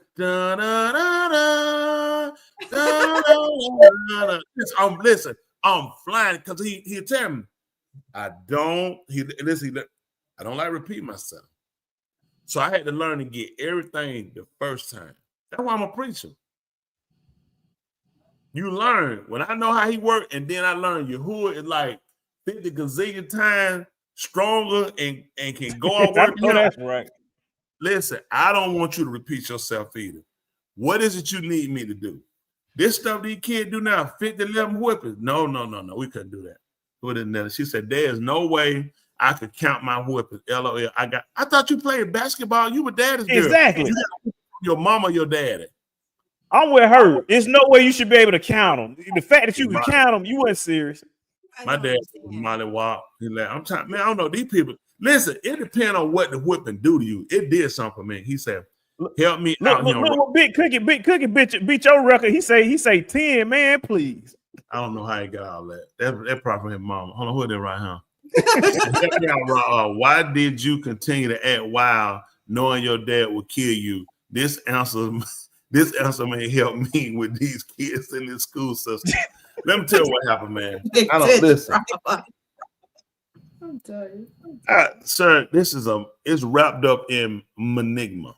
Manigma. Wrapped up in my end. Listen, man. Enigma. I don't know. Yeah, listen. Oh my goodness. I don't know what happened. I got around some of them kids, man. My end was So what? Can't blame nobody else. Yes, I can. He blame it on the other kids. Cookie, you should be glad you had such a sweet and loving mommy who was there for you after your dad inflicted trauma. Ask him about that mama. His mama beat him. His dad was nicer. Mostly my mom. I could play my dad. If he had to whoop me, I would be in tears. I know that, right? Tears would have worked. I'd have gave him a greater bucket. He said, "This my tear." He'd have took that bucket and throw them tears on me and start beating me across the head with that bucket. He wasn't no abuser though. I mean, he wasn't nobody like he never balled up his fist and hit me with no fist or nothing like that. You said he slapped you. Abusing you? He ain't like kick me and none of that kind of stuff I mean, he wasn't like that. He was really he wasn't a bad for me. I had it in me. See his brothers. They were street. You see what I'm saying? My daddy cut the streets off. He shot pool all into his like 40s, and then you know. Really? He was in pool club. He used to travel. He used to be in a pool. My dad was you play pool a little bit too? A little bit. But I would never like him. He tried to. Okay. Because I run the pool table. Go ahead, carry on. You don't want none of this. He tried to get me to learn it. Then he wanted me to learn, but he never wanted me to gamble. He just hate because brothers gamble. They gamble. He wound up getting stabbed. I was a little boy. Man, they cut him from one end of his stomach all the way to the other side. He was in front of our door. He had to crawl to the neighbor house, which was my cousin at the time, because he didn't want to die at the front door. They fought him home. He had won all the money from a pool game. Stabbed him in his stomach, cut him from one. He had a big cut on his stomach, on the throat, one end of his stomach, all the way across to the. That's when he had them hermit monster stitches back then. Who did this happen to? My dad. Oh wow! So after that, he just never. He quit playing pool. He just stopped going to pool. He just quit. He played skiing. His brother played skiing cars. I had an uncle. He traveled. That's how they. I mean, they were gambling. They were street. You know what I'm saying? They with the pistol. They with the gambling. They were whatever you want to do. So he never wanted me to be with that stuff. You know. So that kind of was in the blood genes. You see what I'm saying? So that kind of pushed me to kind of get out to some things. You know, later on. You know that thirsty hunger to like. I wanted that life. You know, he used to come over. They give me money, have money. They don't win money. This like in the 70s, they don't want $8,000-$9,000. Well, my uncle, then he don't want a person car too. He got he Mark 5 Lincolns. I'm talking, he done got this that night. He'll go the next night, he'll lose everything. Mm-hmm. He never quit his job. He would never pawn his house. But anything else, he didn't care about nothing. I'm saying he win. I had the other one. They win money. They wouldn't lose life, but he would travel to go get that money.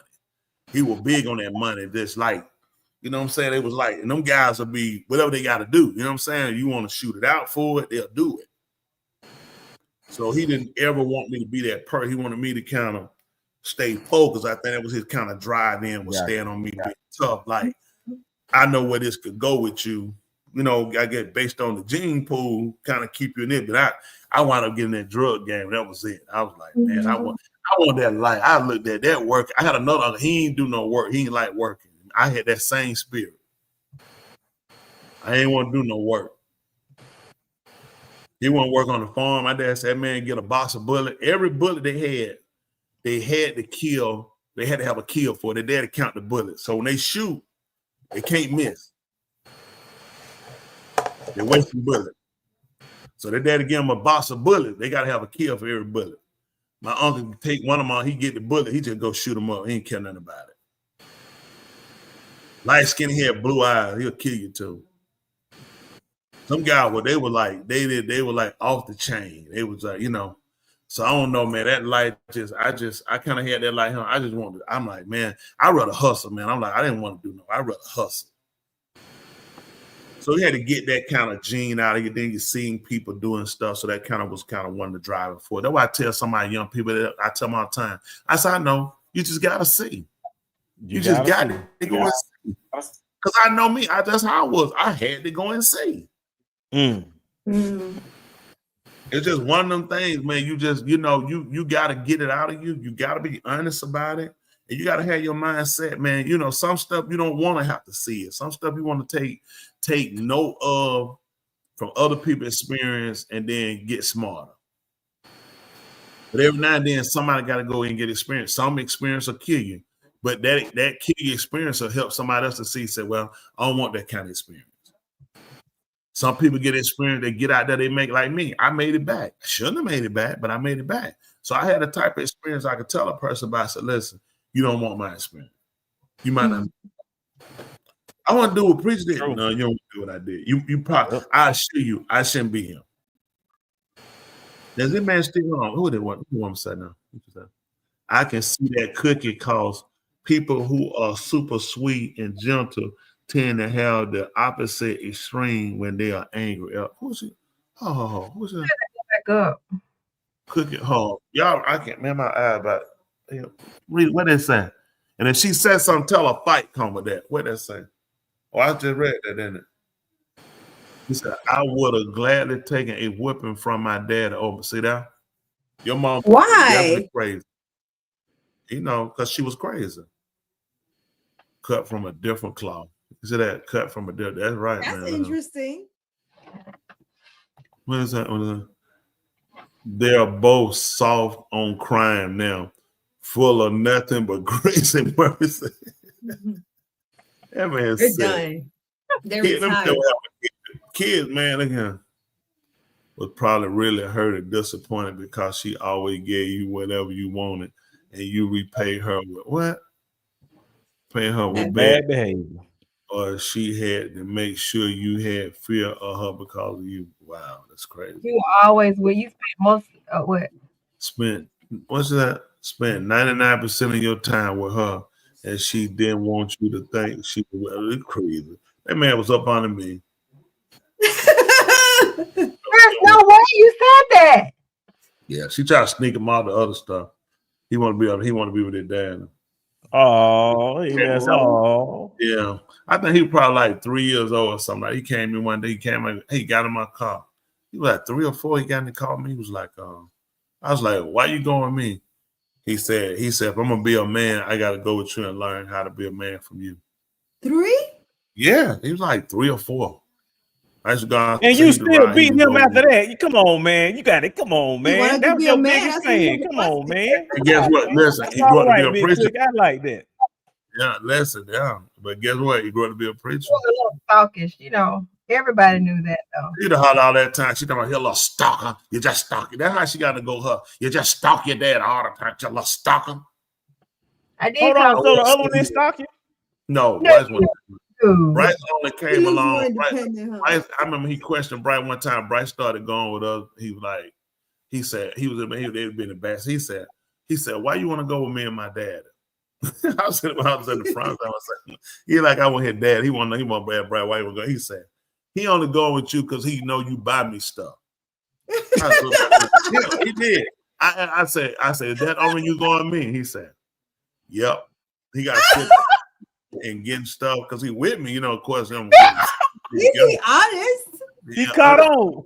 Let me tell you something. Bryce is straight criminal. He get that from his mama. Bryce is in it for himself. He generous now. He is. But that joker there, no. Bryce was for himself.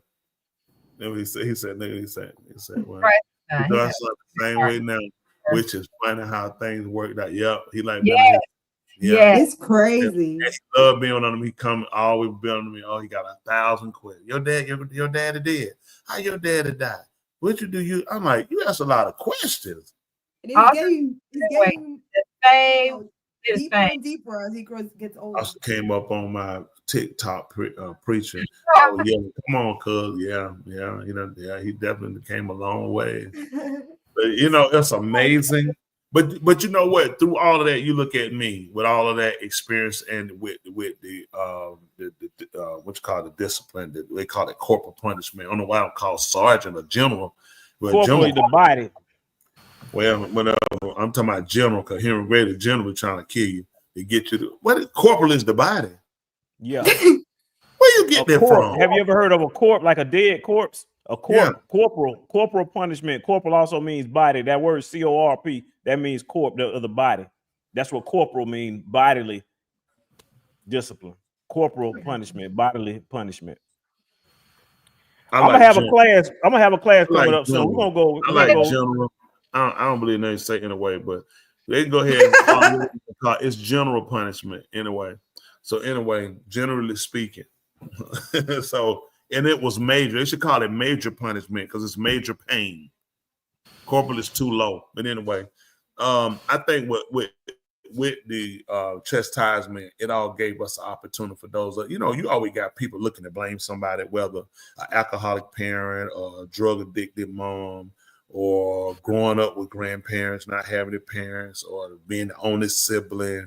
People can use anything, but discipline definitely has to be instituted when you're rearing a child. This gives direction, especially when a person knows how to do it. And what is that? What's Hayden Turner? What is that? Okay, it's was hot men in that hot happening. What's happening? What's happening? Look at it was hot. Is it hot? What's going on, Robert? Doing all right? Tube to see you. Good to see you. Listen, discipline has to be done, and I think if you start at an early enough stage, I know you start at an early enough stage, and you start instilling what is your rules, the direction that you want the child to go in. It helps to become, you should be limiting the amount of discipline as the child gets older. Right. You shouldn't be increasing unless you just got a kid that just bent set on, I'm going to defy you. I think along with the discipline, the child also needs to get the affection. Yeah. What makes a child understand the discipline is also getting the affection. Like, wow, how is it you love me so much, but then you discipline? Because I love you, because I care, and I discipline you because I care. When you do things outside of what I want for you to do and what I mandate you to do, then this is what you get. See, once a child can kind of get it, you kind of help them problem solve the situation. First, when we came along, y'all remember parents weren't sitting down talking to you. I remember my mom called me sometimes. She come and sit on the bed and try to talk to me. I'm looking at her like, why is this killer sitting in my room? She'd sit down sometime and she'd try to talk to me and tell me, but I wouldn't understand at the time back then because I'm looking at this killer is in my room right now trying to talk to me. You know what I'm saying? Look at what Cayenne is burning his eyes. Who's saying whatever? There's you old monkey rascal. Somebody get preacher that Cayenne and point his eyes. He's going through it. Man, let me tell you something. Somebody else had that stuff. Your mama did that, put that Cayenne on her eye. Now she had blind. Yeah. Well, I put a story there with I put a couple of stories up there. Remember, see if you can put them up right quick. I don't know if they ain't move. You know he gonna play. Y'all hear me? But all y'all think your parents whip you. Whether you feel like they over whip you, you probably overreacted too. That's why you got a whipping. What's y'all taking on this saying right here? A saying?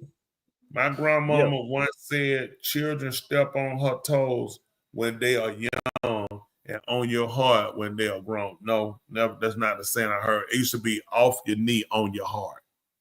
I never heard on your toe. So your grandmama need to get a new saying. I've never heard that. That make no sense. On the toes. Then they used to say off the knee because you would keep a child. They would look at, you raise them on the knee, and then they say over. That could be somebody. I mean, I get that one though. I get this. You stepping on your toes. I don't get it. And now they step on your heart, like they break your heart. They hurt you.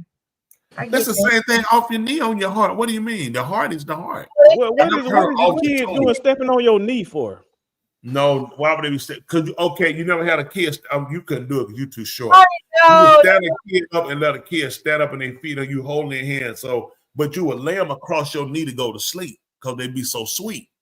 So that's what they say off the knee. The kids on your knee because they sweet. The heel across the leg. They just say on the knee because your knees bent on the lap. They say off the knee on the heart.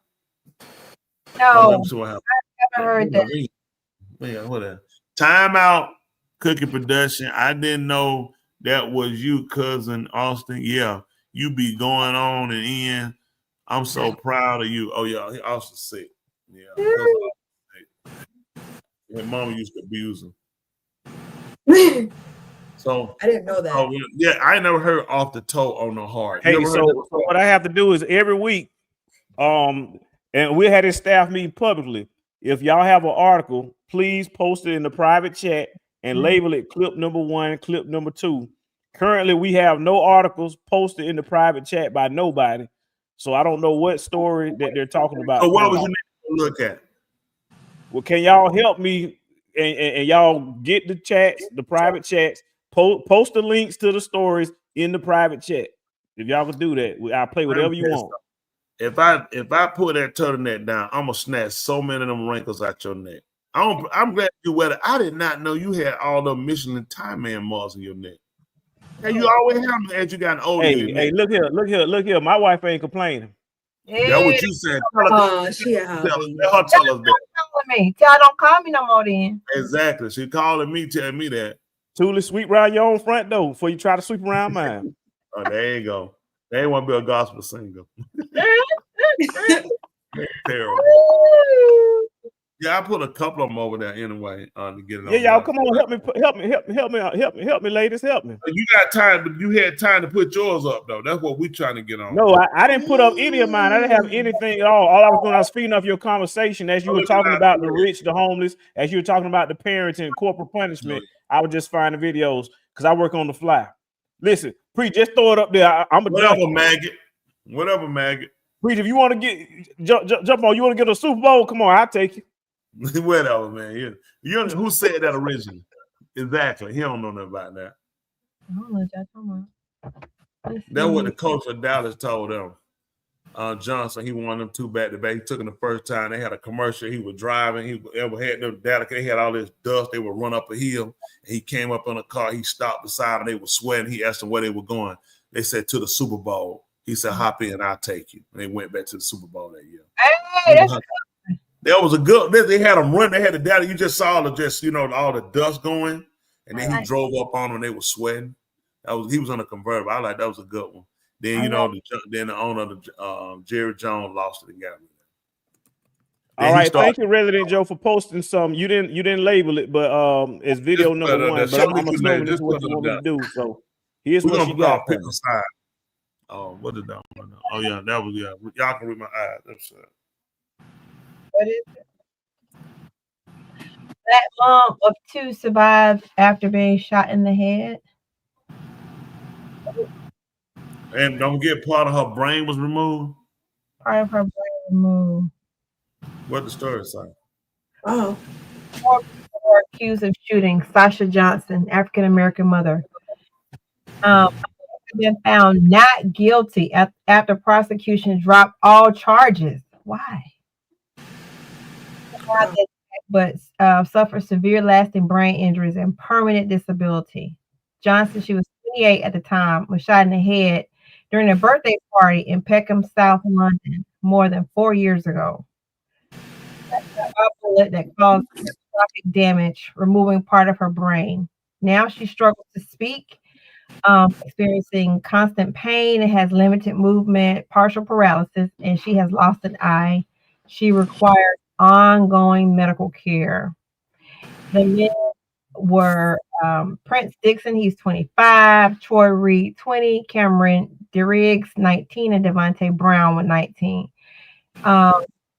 Denied charges of conspiracy to murder and possession of a firearm. Set to stand trial, but the Crown withdrew, saying there was insufficient evidence to directly link them to the shooting.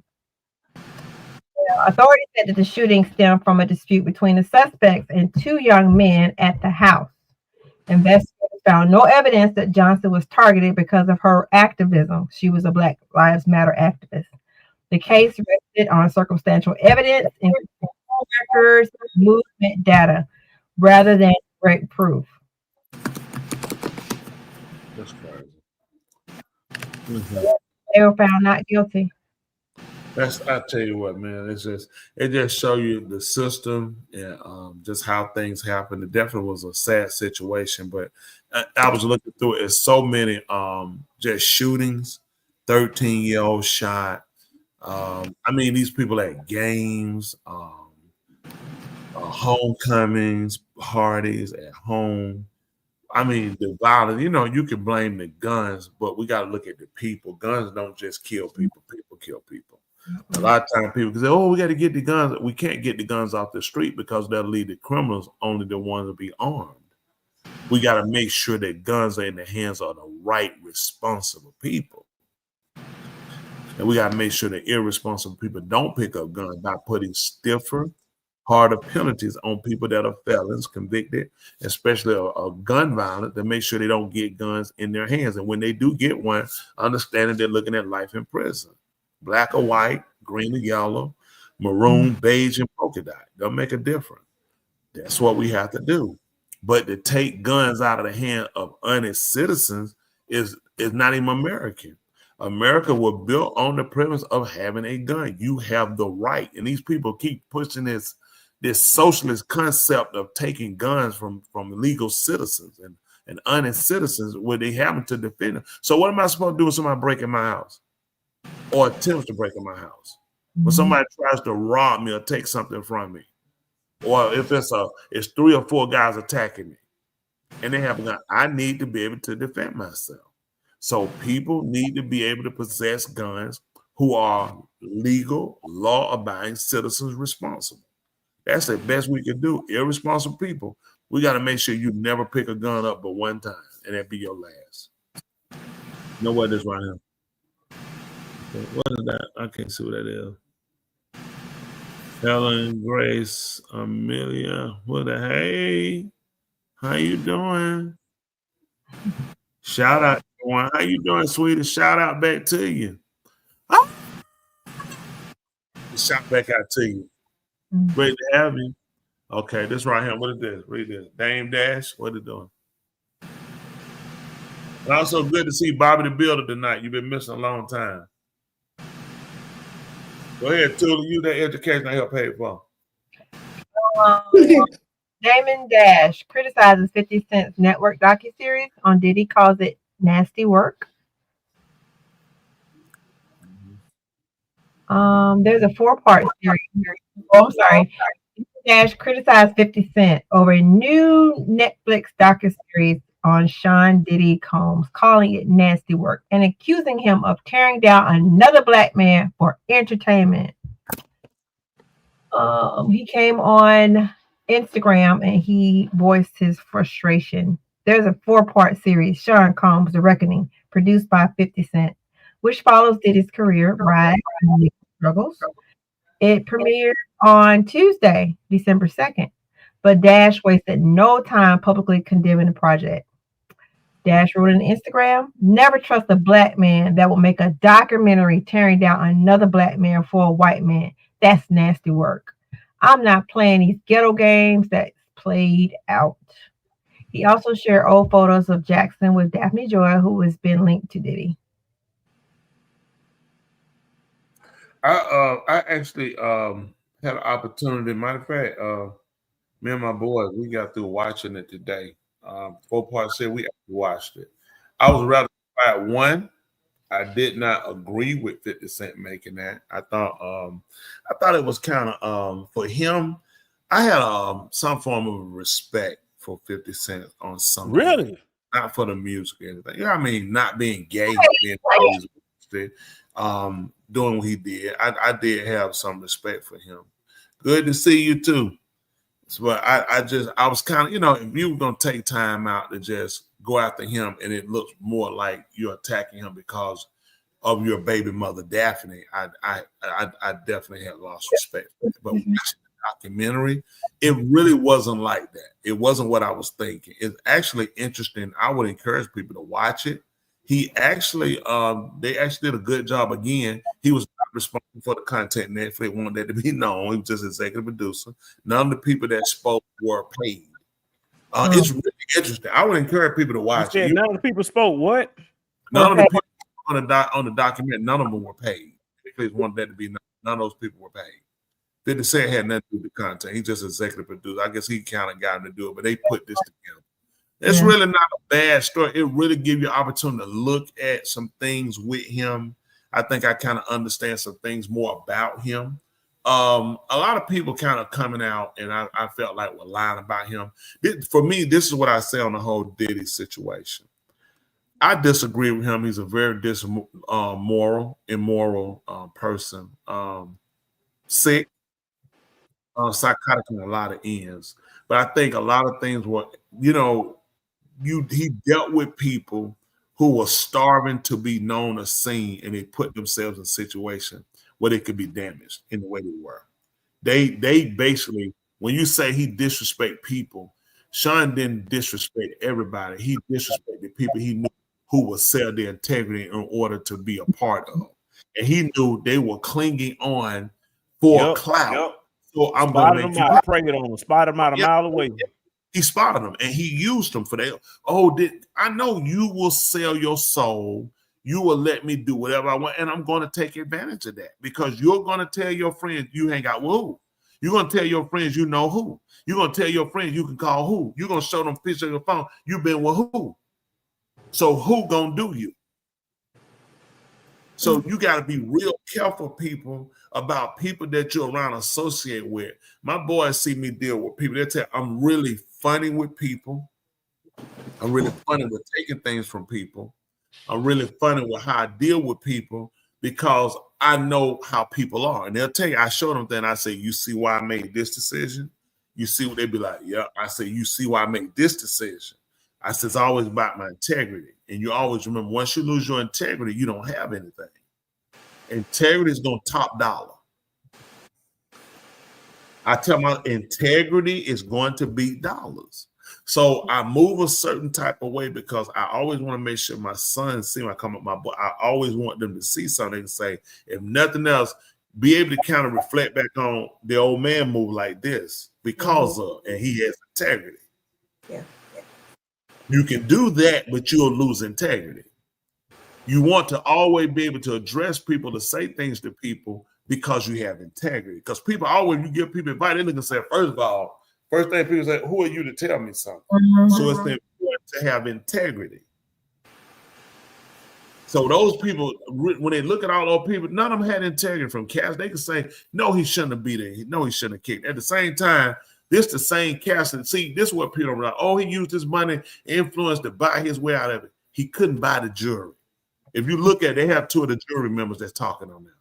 The jury got to see all we heard was I like the jury, yeah. Listen, you want to hear the jury? Because I already knew why the jury voted the way they went, because everybody ain't telling the truth. Exactly. It was one-sided. That documentary is one-sided. Hold on for a minute. What documentary one-sided? What are you talking about? The episode, the jury was on that episode of that documentary. What are you talking about? I'm agreeing with you. The jury spoke on the last episode. Hold on for a minute. Did you see the documentary? Yes, all four. I didn't see all four, but I seen the fourth episode. I seen the first episode and the fourth episode. Yeah. That's all you need to see. Everything else was repeated information. That is so you. Yeah, that's so you so Mill. This the man. The whole thing. The episode one about Tupac died and Big Who killed Big Who. I mean, I already knew that. The man eat the top part of the bun and the bottom part of the bun and don't eat the meat and the lettuce. You're sick. But in between 1 and 4 is the truth. Right. So it just gives you a real concept on some things about him. And 50, when he wasn't him, Netflix kept it thinking they weren't trying to get sued. So it's not that slander movie or to me a documentary. They letting people talk, say their thing, but the way it's done I felt like it was done. It shocked me. Because I was like, once I said been a bunch of food, I don't have time. I've gotten a point in my life, and I tell people this. At some point in your life, you got to start looking at everything you intake. Because everything you intake going to be what you're going to wind up exhaling. Okay? So I'm kind of real mindful about what I take into my mind because I want to be real careful what I put out of my mouth. So when I see some stuff and I feel like, this really is not something I want to really get myself involved with or load into my mind, my memory bank, and I want it to come back up a different way. So I start rejecting, like certain movies, they got to move out what Kevin James called. Hold on, before you do that, I want to comment on what you were saying about the movie. I had a question for you. Go ahead. Oh, I'm sorry. Go ahead. Yeah. On that documentary, in particular, what I noticed from what I did see, it looks like some of that footage was actual private footage that only Puff Daddy would have access to, like showing like the 4 days leading up before his actual arrest. It was. Who do you think sold him out to so they can get that footage. So I'm pretty certain he wouldn't give them that footage. You see what I'm saying? Because some of that was his own personal private footage that he would only have access to. Okay. So that's why you need to watch it. So what happened, the reason why they obtained the footage is because Sean Diddy always recorded. That's what you missed. He always recorded everything he would do. So he didn't pay the person who was recording it. So they sold it to 50 and to Netflix. That's how they got the footage. Oh, you need to watch it. That's what. Okay. That's how they got it. He records everything he does. He will always keep people recording. He kept cameras all around his house, everywhere. Because I was like, man, these cameras following him right before he got arrested. And who sold him out to get that footage? Oh, he didn't pay the camera crew. Okay, well, that makes sense then. Lil Rod was on there. Lil Rod showed the same thing. It showed Ted, he had the phone, he would phone message, had him playing, hey, I'm going to pay you. Hey, man, I would never do that. You own some weird stuff, man. What you doing? So that's what happened. He didn't pay Lil Rod when he got that album. Lil Rod was mad. That album blew up. The Love album. He the one producing, got it going. He was supposed to pay him $200,000, give him a house, get him a Grammy. He never did it. He went out showing. He went on TV show. He was blowing up the album, promoting it. Said, I'm gonna get with you. Some things happen, but I'm gonna get you your money. He kept calling and telling him, but he traps people. And Lil Rod plays this, oh, I wake up in the bed with him sometime with women, and then I'll be hurt, I'll be sore in my body. Let me tell you something. I wake up in bed with a man, and my behind so the man ain't getting up. Yeah, Why? You see what I'm saying? Why you still there? You were there for 2 years. Because you would do, and his wife are looking at it. Don't put all this on this man. Okay, yeah, exactly. Some of your drink, that's very much possible. He put some of your drink, he knocked you out, he had sex with you and you were asleep. But when you wake up and you're in the bed with a man, I don't know how I went to bed, and I wake up in the bed with this man, and my behind is sore. Your behind, so it should have been bleeding if you was a virgin. Right. You're telling me I'm still here at this house for 2 years. They threw his case out. Yeah, and he said he's just showing porn. But that's what I thought about. Like when the jury thought, like, the other girl saying she got kidnapped, and the jury was like, when I heard that girl say that part, I just like what behind it at all. This is what I look at with all these people. Why didn't they put your stuff in the case and have it up on? Why would they put it up on them? Why wouldn't they have played it? Why would they have not entered that in on the federal case they had him kidnapping? It was. She got up there. She got up there and said that, and the jury heard it and laughed at her. She was up there to testify. He was not being charged for anything. That's a difference. You got to let just because you said the court. No, that was part of the RICO, the kidnapping charge. I remember. Yeah, she got her name. She got on the stage saying that as a witness. They didn't know nothing about her case till later, and she got her stuff was a joke. Nobody listened to nothing these people say. That girl. Yeah, these people claim. And let me say this. I'm sure she has some damage, but all these people just looked at her pay. They all looked at her payday. They did, and notice all of them got the same story. The minute he stopped paying, that's when they had, you know what I mean? Yeah, when he stopped paying, now he's really bad. As long as they were getting paid, they were with the whole ride. The minute he stopped paying, man, you know what? He was just so bad, man. I'm with the man. I watch him and his son walk in the bathroom, shoot a man, bring him back. Why am I still him? I just got him. Somebody got shot in the studio. Blood everywhere. I know his first name. Let me tell you, first of all, this is not hard to prove. Why was he not charged for shooting somebody? It's a federal case and a gun. All they got to do is track that day that he's telling them who was picked up by the ambulance. These people got to put this stuff in. Let me tell you something else. You cannot just go to no hospital with no gunshot when they don't accept you like that. Ambulance can't take you to no hospital. They gotta know how you were shot, whether it was self-inflicted, whether you shot by. They don't do that. That was a gunshot. Unless you're dying and you unresponsive, and as soon as you get responsive, guess who's gonna be at your bed? Detectives. Facts. Hello, Mr. Whoever, Miss Whoever. When I got shot, they were right there at the hospital. Facts. I'm telling when I got in the hospital, the police were right there, the detectives. They said, you know who shot and I did? I said, no. They told me, they said, well, such shot you. I knew who it was. I didn't know his legal name. I knew about his street name. I was like, no, I don't know who shot me because it wasn't their business. They told me who it was. They were like, yep, it was such. They were like, he called us and let us know that he had shot you. Did he? Yeah. Really? Yeah, but they asked me first to see that I know him.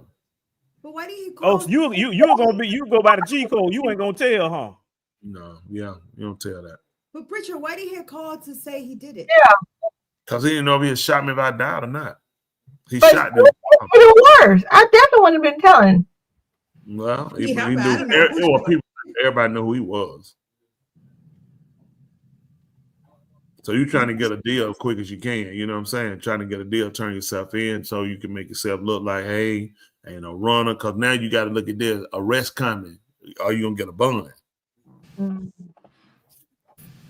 Oh, so he did it because he felt like he was gonna get in trouble. Turn yourself. Yeah, no, you going to jail, but you want to try to make sure you can get a bond. Look like I turned myself in, so I'm not a bad person. I should be able to get a bond. You know, something like that. Gotcha. Yeah. Well, Dr. Joe, I seen you posted one more video that you want me to play this, Dr. Joe, too, as well. Clip 3. Clip 3. Thank you. Oh, you're gonna get clipped. All right, here we go. This is clip 3. 1, 2, 3. Where you about to go? What you mean? Why is you putting my clothes in my? Yes, bro. I told you repeatedly, Avion. Side. Is it side? Yeah, pick a side. Hold on. Do the pick a side. I'm sorry. Pick a side. Like that. Like Stop we're it, not about to do stop it. All it. you had to do was delete it. No, too late. Now go ahead. Come on, let's. You gotta do pick a side. I know you didn't know no better. It's that turtleneck and the wrinkle in the neck. Take my darn head. You remember Baskin Robbins? Yes, I do, Chanel. She got to meet the guy that shot me. See what the hell is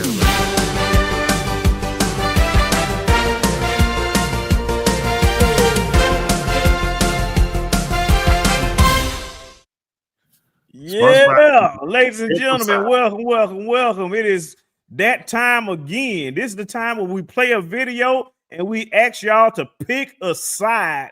We're gonna go ahead and load the video up. We're gonna get ready to pick a side. Dr. Joe, do you want to share anything about the video before I go ahead and play it? No. All right. This is a compliment of Andrew. Pick that player. Let me share something about it. And happily ever after. So yeah, you about to go. I ain't going nowhere. Okay, so basically you just telling me that you're insecure. No, it's not that I'm insecure. It's just a respect thing. When you're dealing with somebody that does a lot, you should appreciate that and show me some type of respect like that. What does that have to do with you being insecure? You keep talking about insecure. That's not the case. Listen, it don't even matter no more. Your ass gotta go. You gotta give me 30 days to get out. I ain't gotta give you. And then you packing my stuff like I could pack my own stuff. You good. I'm gonna pack it for you. Your name ain't on the lease. My name is on the lease as an occupant. No, damn occupant. Yeah, I'm an occupant. You have to give me 30 days to get out. Virginia law. You're an occupant. Your ass out of here. Well, I'm glad you folded my shit the way it need to be folded. Respectfully, why wouldn't I? No, it just don't make sense that men are like that. No, men these days are very insecure. Listen, it's not about men these days. I'm not them. When you go to the club, do I say anything about you being in the club? I'm putting you out very respectfully and humbly. You can humble your ass out too, because if I got to get out you and the dog and the kids getting out. That don't make that make sense. I'm making it make sense. That don't make sense. I'm making it make sense. Matter of fact, I'm gonna just leave the kids here. That's cool, but is you gonna leave respectfully? No, I'm not gonna leave respectfully. I'm leaving disrespectfully. Either way, you're gonna have to go, whether you want to leave respectfully or not. Well, I guess we going together. No, I ain't going. Yeah, because wherever I go, you going too. Nah, that don't work like that. All you had to do was delete a number, and you wanted to keep. Why would you even want to keep contact with X anyway in your phone? Like what? Like why? Because you can't talk to me about the stuff that I need to be talked to about. So at the end of the day, I got to talk to somebody who I can talk to. So you talk to your ex. See, that's the problem with females. They go back to what they know.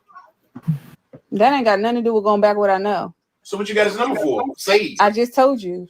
Oh, so you talk to him about when you're going through stuff. Yeah. That I can't talk to you about. Yeah, because you don't know how to communicate. Why you don't talk to your mom or your daddy or your I don't. Why would I talk to them about my relationship? with this. You better off sitting there talking to Coco, sitting by the cage. Listen, at the end of the day, I'm not leaving, so you're gonna have to give me a 30-day notice or Listen, something. I'm not giving you nothing but your suitcase and your shit. Okay, well, we're gonna see when the police come.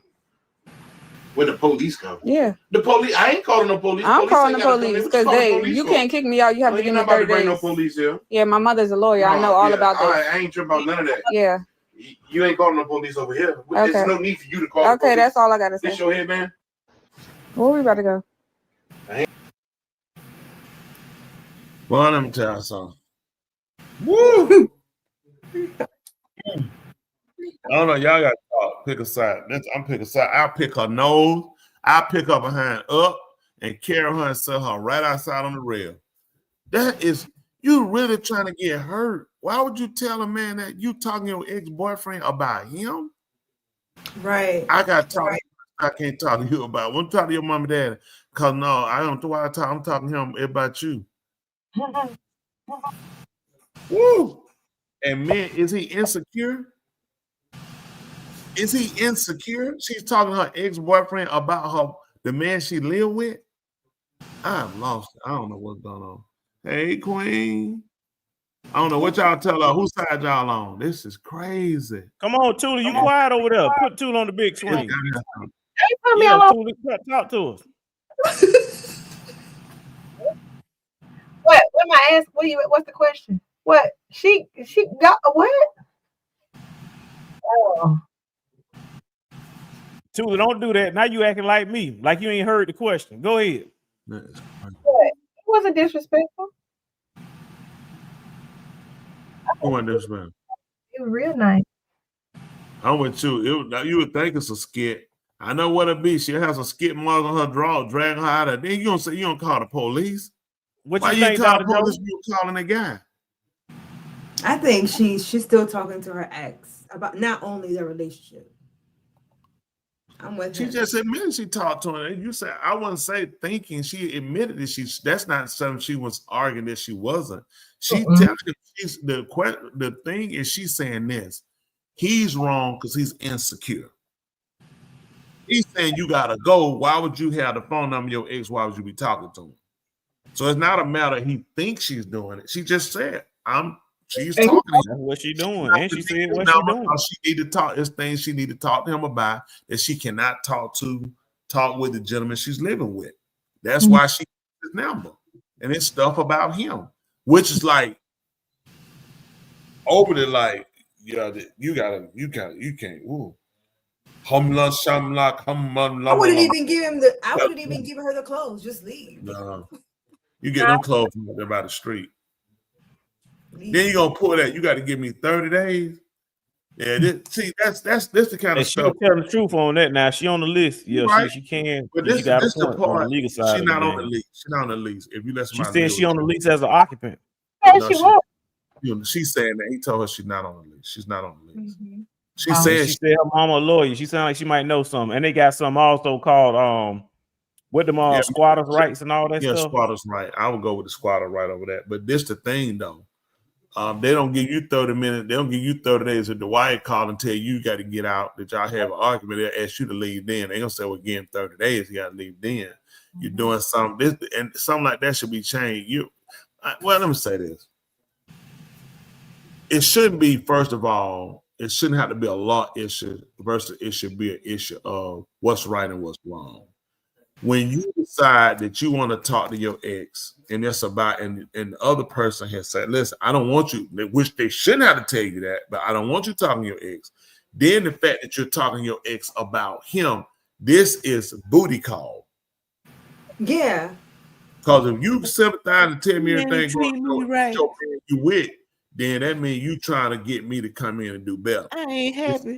Booty call. I need somebody to talk to. You understand me? In that relationship, that now I respect. Now him folding them clothes, I ain't got time. However you get your stuff and just get out. Now all that, she taking a chance of him hurting her or even taking her that's life. why I said. Hey, you notice when she said she gonna call the cops, the whole tone changed. Because he realized ain't nothing he could do. She's playing victim.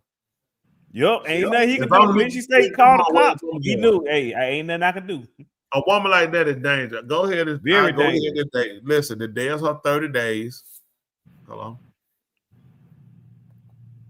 Hello? We hear you. For me, that day is her 30 days. You got 29 more. I got to get you out of here. Don't serve her up. Go start writing that paperwork up that day. 29 more days, you got to be out of here. Start moving your stuff out the way to get her done and get her out. Go on, get her set up. Go on, file and get her out of there. Because you got a dirty woman right there, and just to go through that trifling stuff and that kind of stuff, the person you look at, you ain't never got to worry about me dealing with you again. Especially when you're the one in the wrong, and then you want to pull the law stuff. It's different. He coming in, he got another woman trying to put you out. You see what I'm saying? Nope, you gotta give me 30 days. You can't put me out because I got kids. You the one doing that foolishness, and you want her verse. Listen, I ain't gotta have his number. Me and him not talking.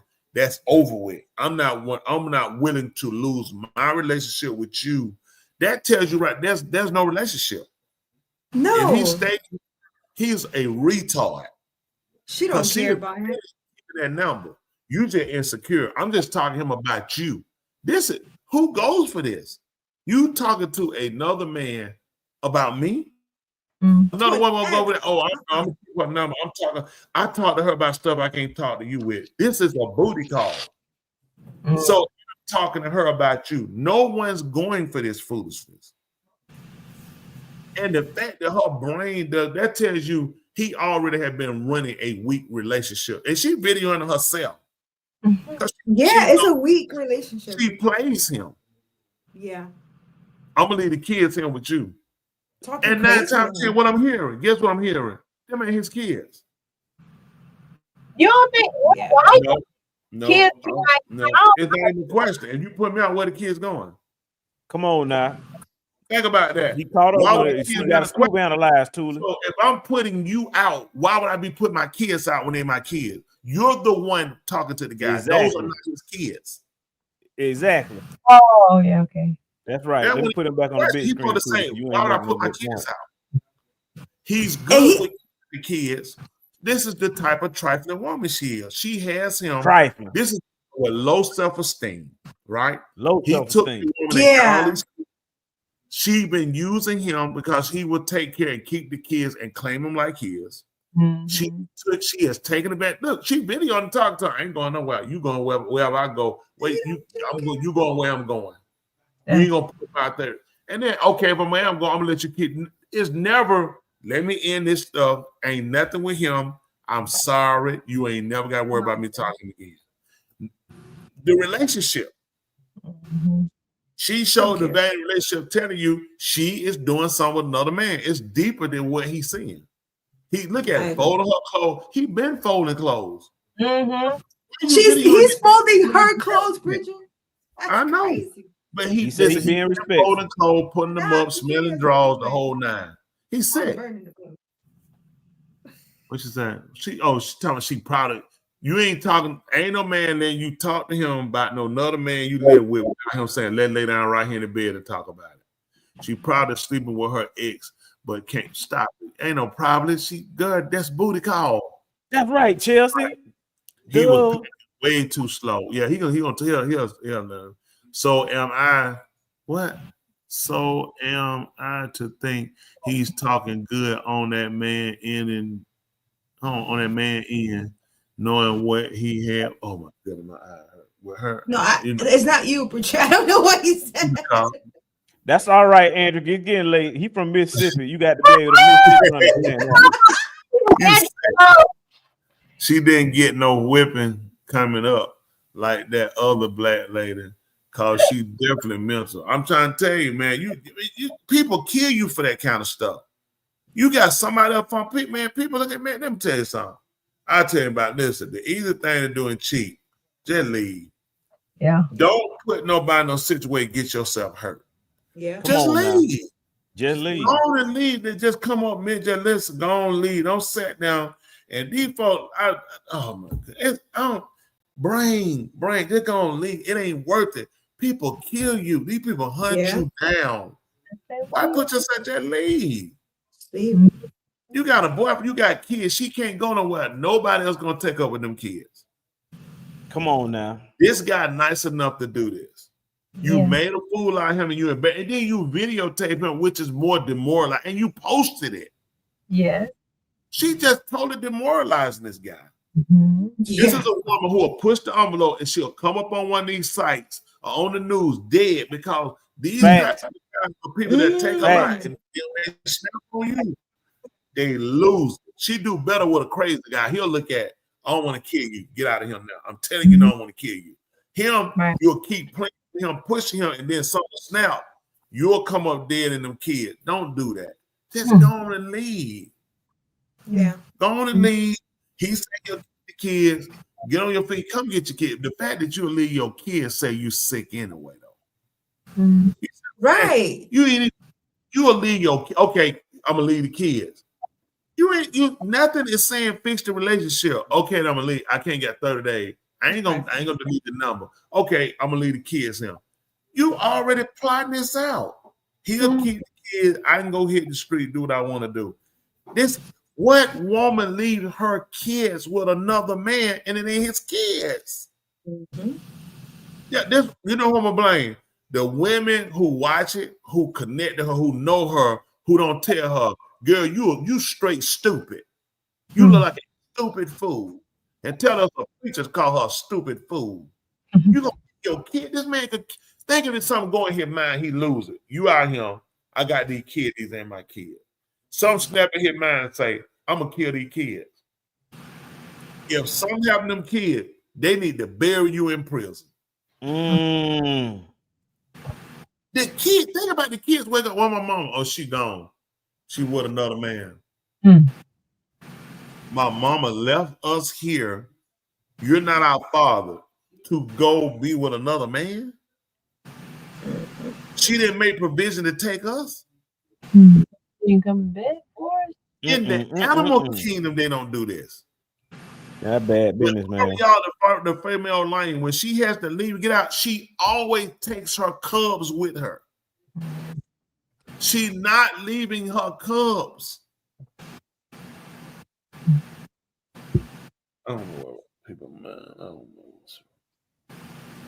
I think she needs. If somebody know her, get a picture. We need to all get together. We need to go have a slap fest on that hill. You know who that was? That was the same lady that was talking about she don't whoop her kids because of slavery. You serious? About the same mentality, ain't it? No, man. She got a social site. She need her behind whoop. He said, play dumb game with dumb prizes. I never heard that before. That makes sense. I have. Game with dumb prizes. Okay, Mississippi. Well, we appreciate that. But our time failed, I gotta go. I know somebody need listen. If women, especially who need to really hit her up on her social media site and go, need to be women. She ain't gonna listen to no man. She gonna feel like, oh man, just hey, oh no, she need her let her know you need your behind kick. You endanger the life of your own life and the life of your kids. That's right, man. I appreciate the compliment, man. Really, I'm gonna tell you what. You know what she don't do? Think about this. She don't tell me and her auntie and resident Joe that we done real good tonight. You know why? Because we do it every night. She's actually insulting you with the compliment. See, you ain't catching on like that guy was. She's saying that don't work on me. She's saying you folded the clothes. If you do well, you give you a compliment. Let me ask you a question, Resident Joe. Help this man out. Is she helping him? Is she really saying the other nights he do terrible? Yeah, she's just highlighting tonight. Which means what happened the other night? Joe, she'll compliment you too if you do well. She'll compliment you too. You ain't got to turn my light out just so your candle will shine. Matter of fact, that's my saying tonight. You ain't got to turn my light out just for your candle to shine.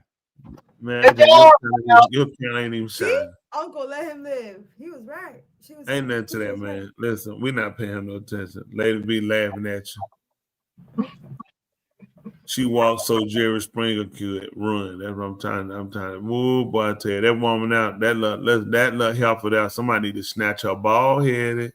She need to get snapped bald headed. When you doing stuff like that, and I'm talking about the kids involved, you gonna leaving your kid. Where y'all women at? How y'all let them get away with this stuff? I would be crazy. Go find that help on her social media site. Let that helper know you. I'm trying to find even the kids. Look at that. Pay attention. You did real good when? Tonight. That's signifying what about the other nights? Listen, I know how to take compliments. I appreciate you saying. I appreciate your honesty and your transparency. If you would say you always do well, that would have listen. Tell your uncle that you'll give him a compliment too if he do well. Or it could have been that was a good topic of Doctor. And then Dr. Joe, she'll give you a compliment too if you do well. I ain't did nothing that y'all can't do. I know a lady with that situation. Oh yeah. You tell her to leave her kids and do that. You know, whoever she is, I don't know if she'll run out, but just so you let her know on behalf. But for those that a heifer is a female cow, stupid heifer. All she can do is give milk. She don't have no common sense. Anytime a woman will put her kids in that type of predicament, the heifer has a mental issue. And you know, men today out here, especially when they're not the father of those kids. These guys are killing the kids that belong to them.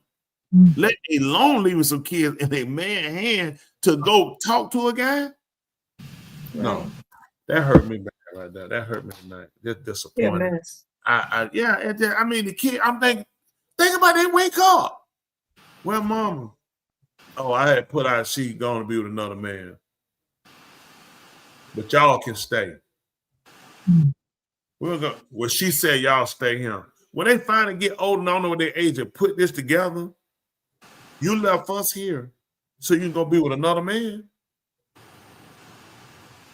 This heifer been irresponsible. If any of y'all other women got any contemplating this, don't you be no stupid heifer and do this. You stay and take care of your kids. I know you might get hot and horny between your legs. Your kids are your first responsibility once you deliver them, okay? All that is to the side. You said, what happened? Wait a minute. Y'all call me a heifer all the time. That's what it means. No. It's not y'all. You are. Not y'all. Stupid heifer.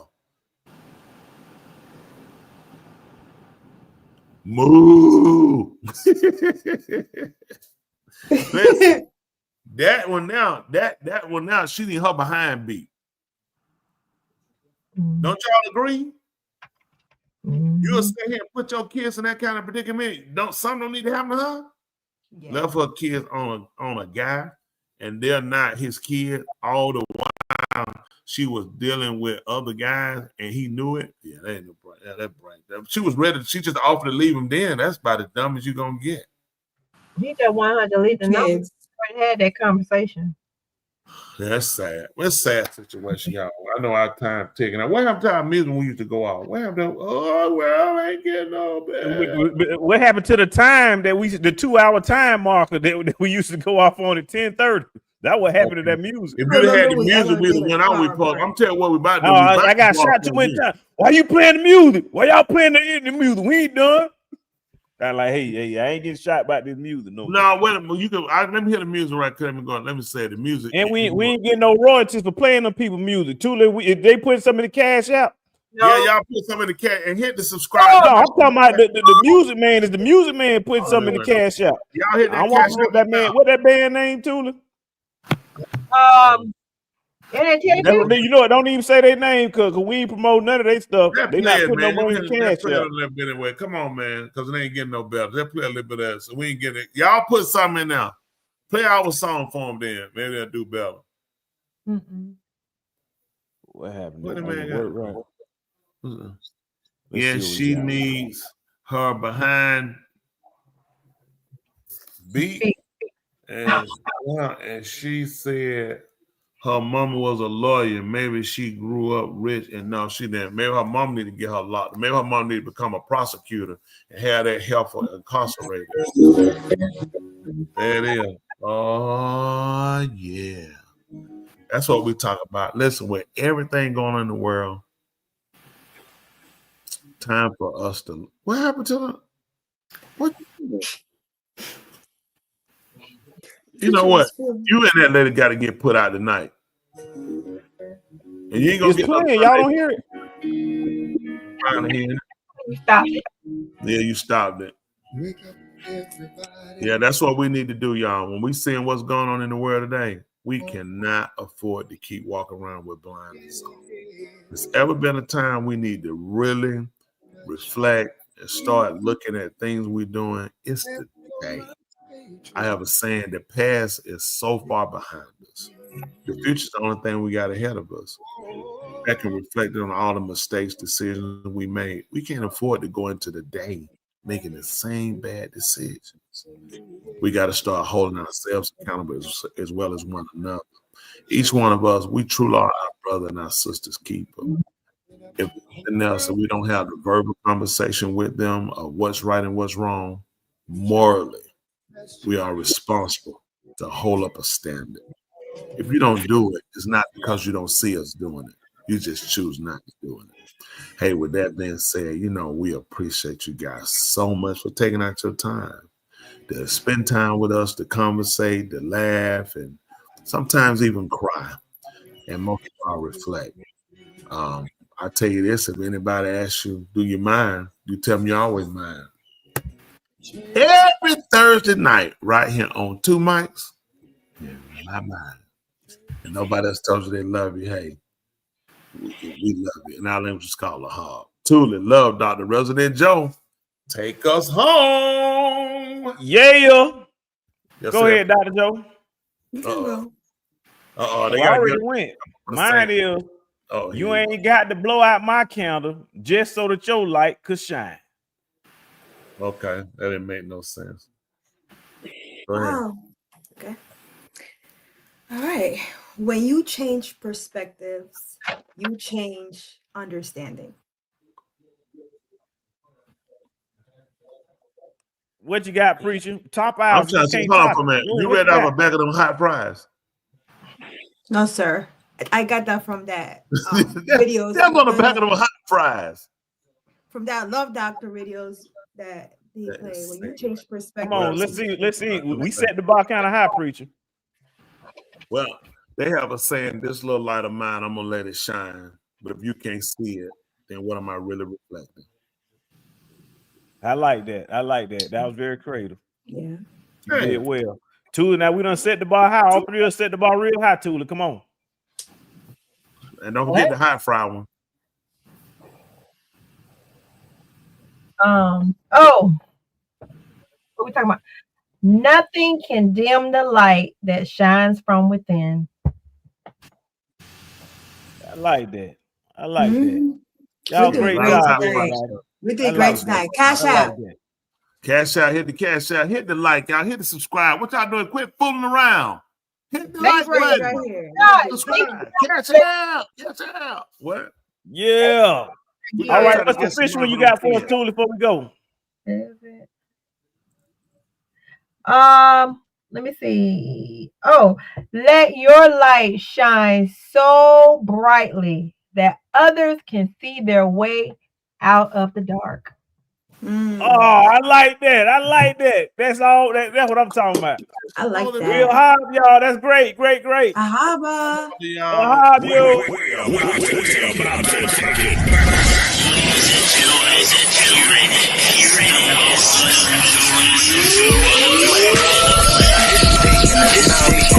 Power in the universe.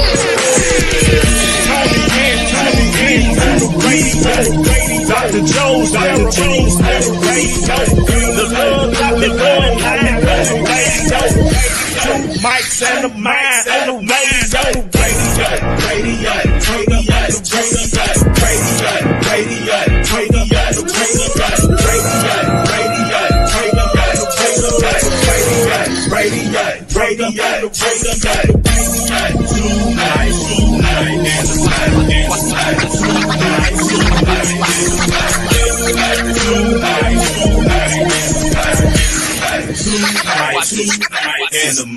And the mind. All right, you do something better. I'll do something better. We're better together. And don't forget to order one of these shirts, $59. The rest of them are